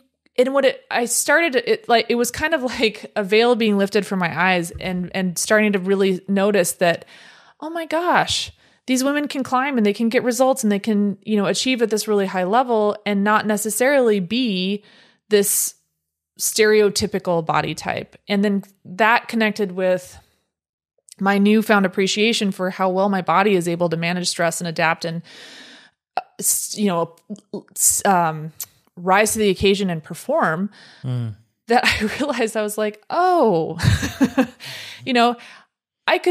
I could diet till the cows come home. I'm still going to be 5'10". There is an element of my body is my body. And holy heck, my body has made it possible for me to achieve this level in this sport and to travel around the world competing at the top level of the sport. And my body has survived so much. And here I am, and I'm strong. And I finally got to a point where I realized if I give my body what it needs, if I nourish my body and I fuel it for the efforts that I'm asking it to do, it's smart enough, not only smart enough, it's way smarter than I am to optimize for what I'm trying to do. And once I was able to kind of settle in with that, I had so much peace with it. And I wish I had been able to come to that a lot earlier, but that wasn't my path. And I'm glad that I did. It served me really well through pregnancy too, as a side note.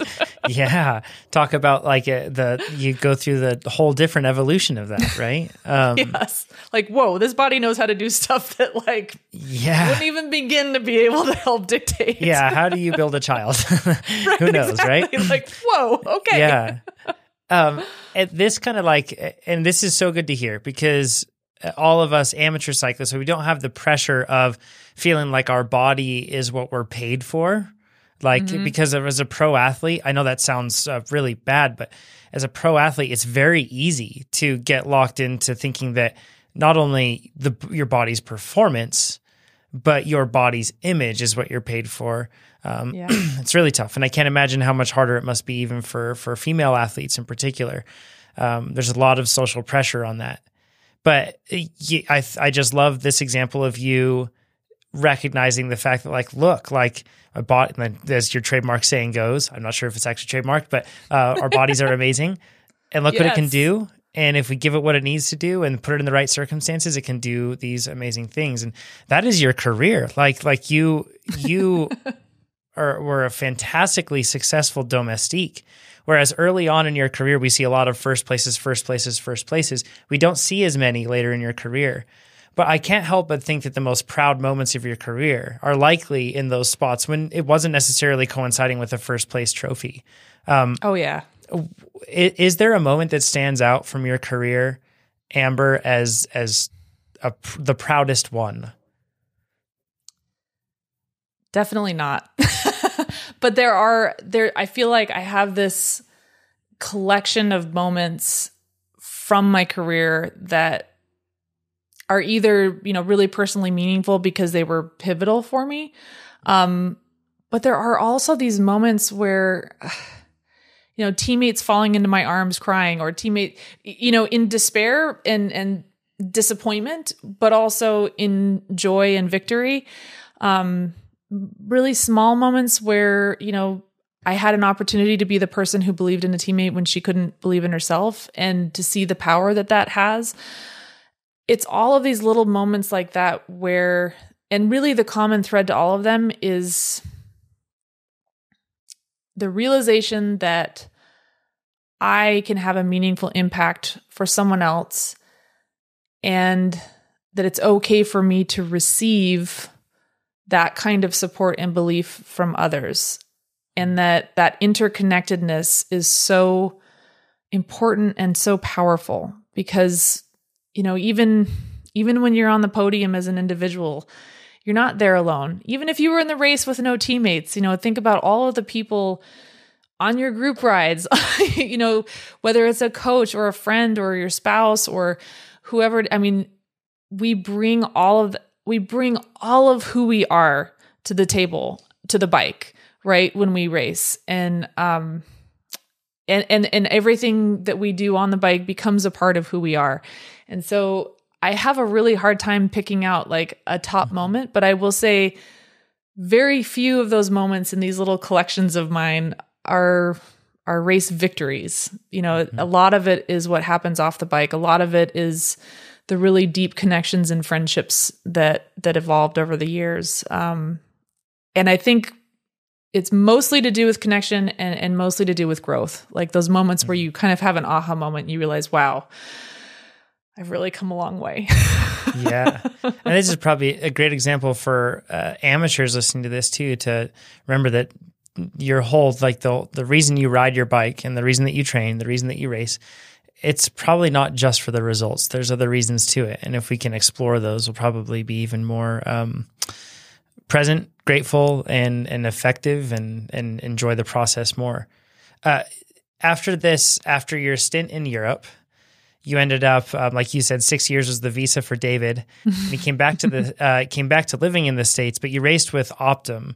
I assume that the Optum, presented by Kelly Benefit Strategies, they're the staple team in the U.S. scene and also international scene for years, which is now Rally, I think, is the same team. So when you returned back to the States, and then as your career continues thereafter, did you have some sort of resolution with your career? We were just talking about how many people assume that a career builds toward a pinnacle result, and then that pinnacle result, you may trickle down from there, and then retirement comes at some point. Or maybe you're fortunate enough to just continue winning and you retire on top for the very few.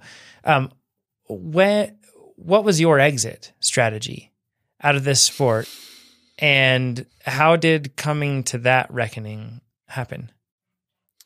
That's a tough one. And I did get some advice throughout at different points in my career that it would be important to have an exit strategy. And I know people approach this from different ways. They might say, well, I'm going to set these, certain benchmarks for myself. And if I don't meet at least 2 or 3 of them, then I'm out. And I never really had that.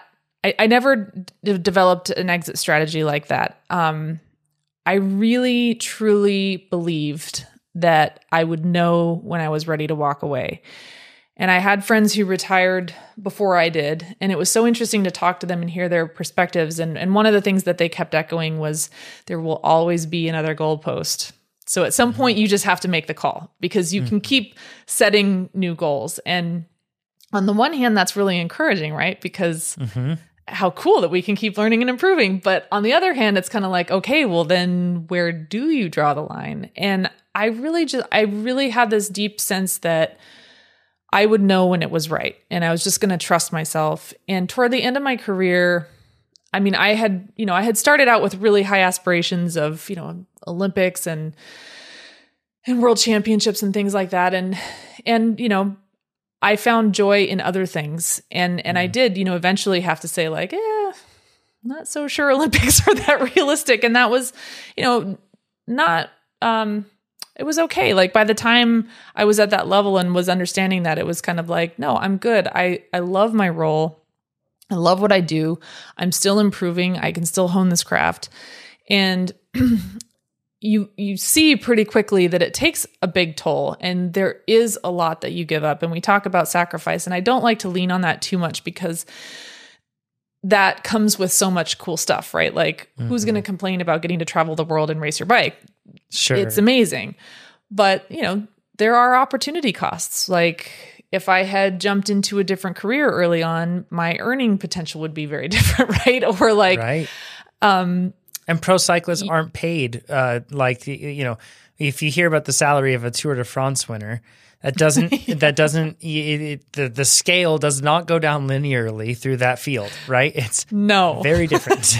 It's very different. That's a big pressure, especially for a person that is educated as you, that has those opportunities that you could take advantage of. That had to have been tough. Yeah. Yeah. And at the same time, so I was very cognizant that there is a trade-off here. There are some real practical things where you're giving those things up, but that's weighed against this once in a lifetime opportunity.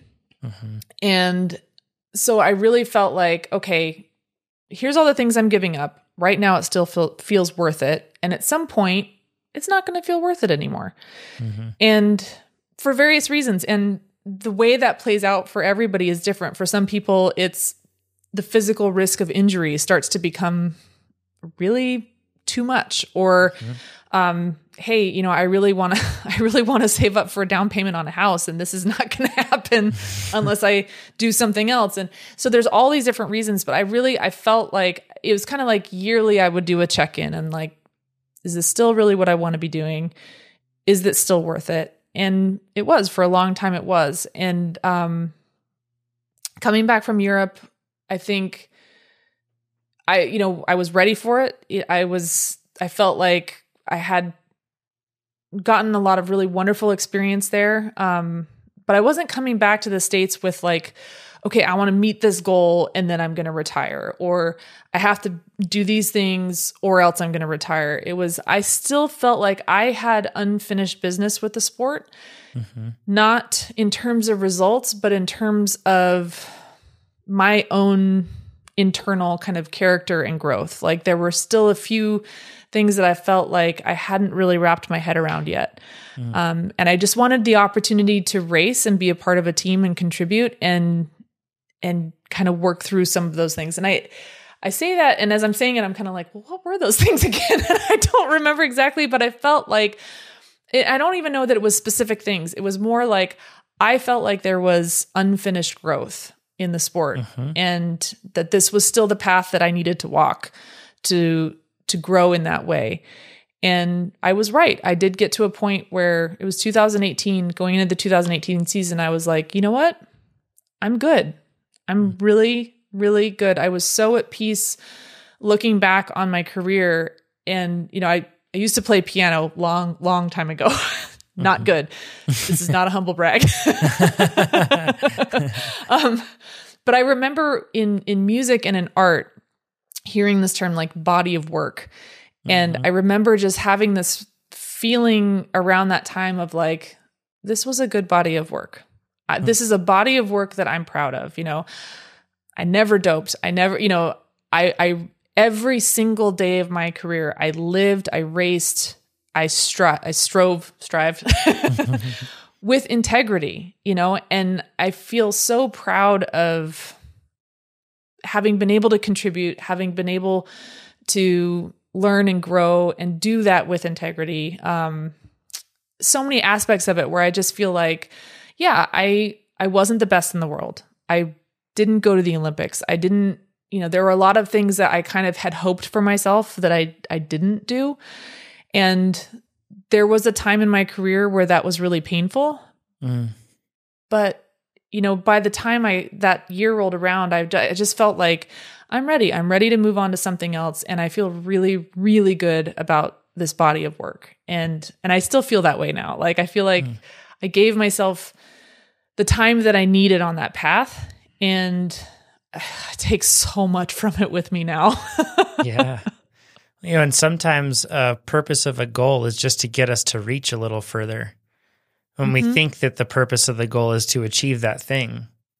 But in retrospect, they can serve so much more than just achievement, Exactly. Just to inspire you to strive in a different way that teaches you something about yourself or about life or about the world. And you can't lose that way. Yeah. It's why we shouldn't be afraid to dream big of going over to Europe and being a pro cyclist and racing in these amazing races and getting, what an incredible career. And also I feel like it's rare that we get the chance to learn from an athlete that has been so present through their career.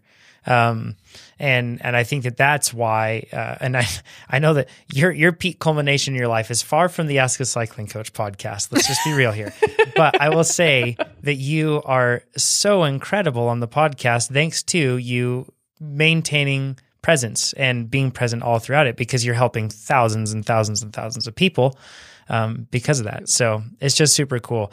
Amber, I'm really happy that we took the time to look over your career like this and to give you the time to talk about it, and also to be able to do like a retrospective on something like this, because I'm not sure you got that chance. I'm so grateful for this opportunity, especially to be able to have this conversation with you in particular, because this is all very deep personal stuff, and I wouldn't trust it to just any interviewer. So thank you so much, Jonathan. This has been really, really wonderful. Yeah, happy to do it. I hope all the listeners to this right now can, now when you hear Amber's insight on the podcast, you can take it with so much more context. And I think that will be really helpful and exciting for a lot of us.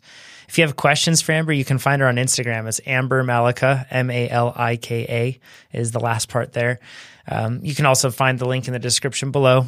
If you have any questions or thoughts, or if you want to share your appreciation for Amber sharing this, please do so. Go to the TrainerRoad forum, and we'll have a thread about this podcast, these 2 episodes put together here, and you can check it out.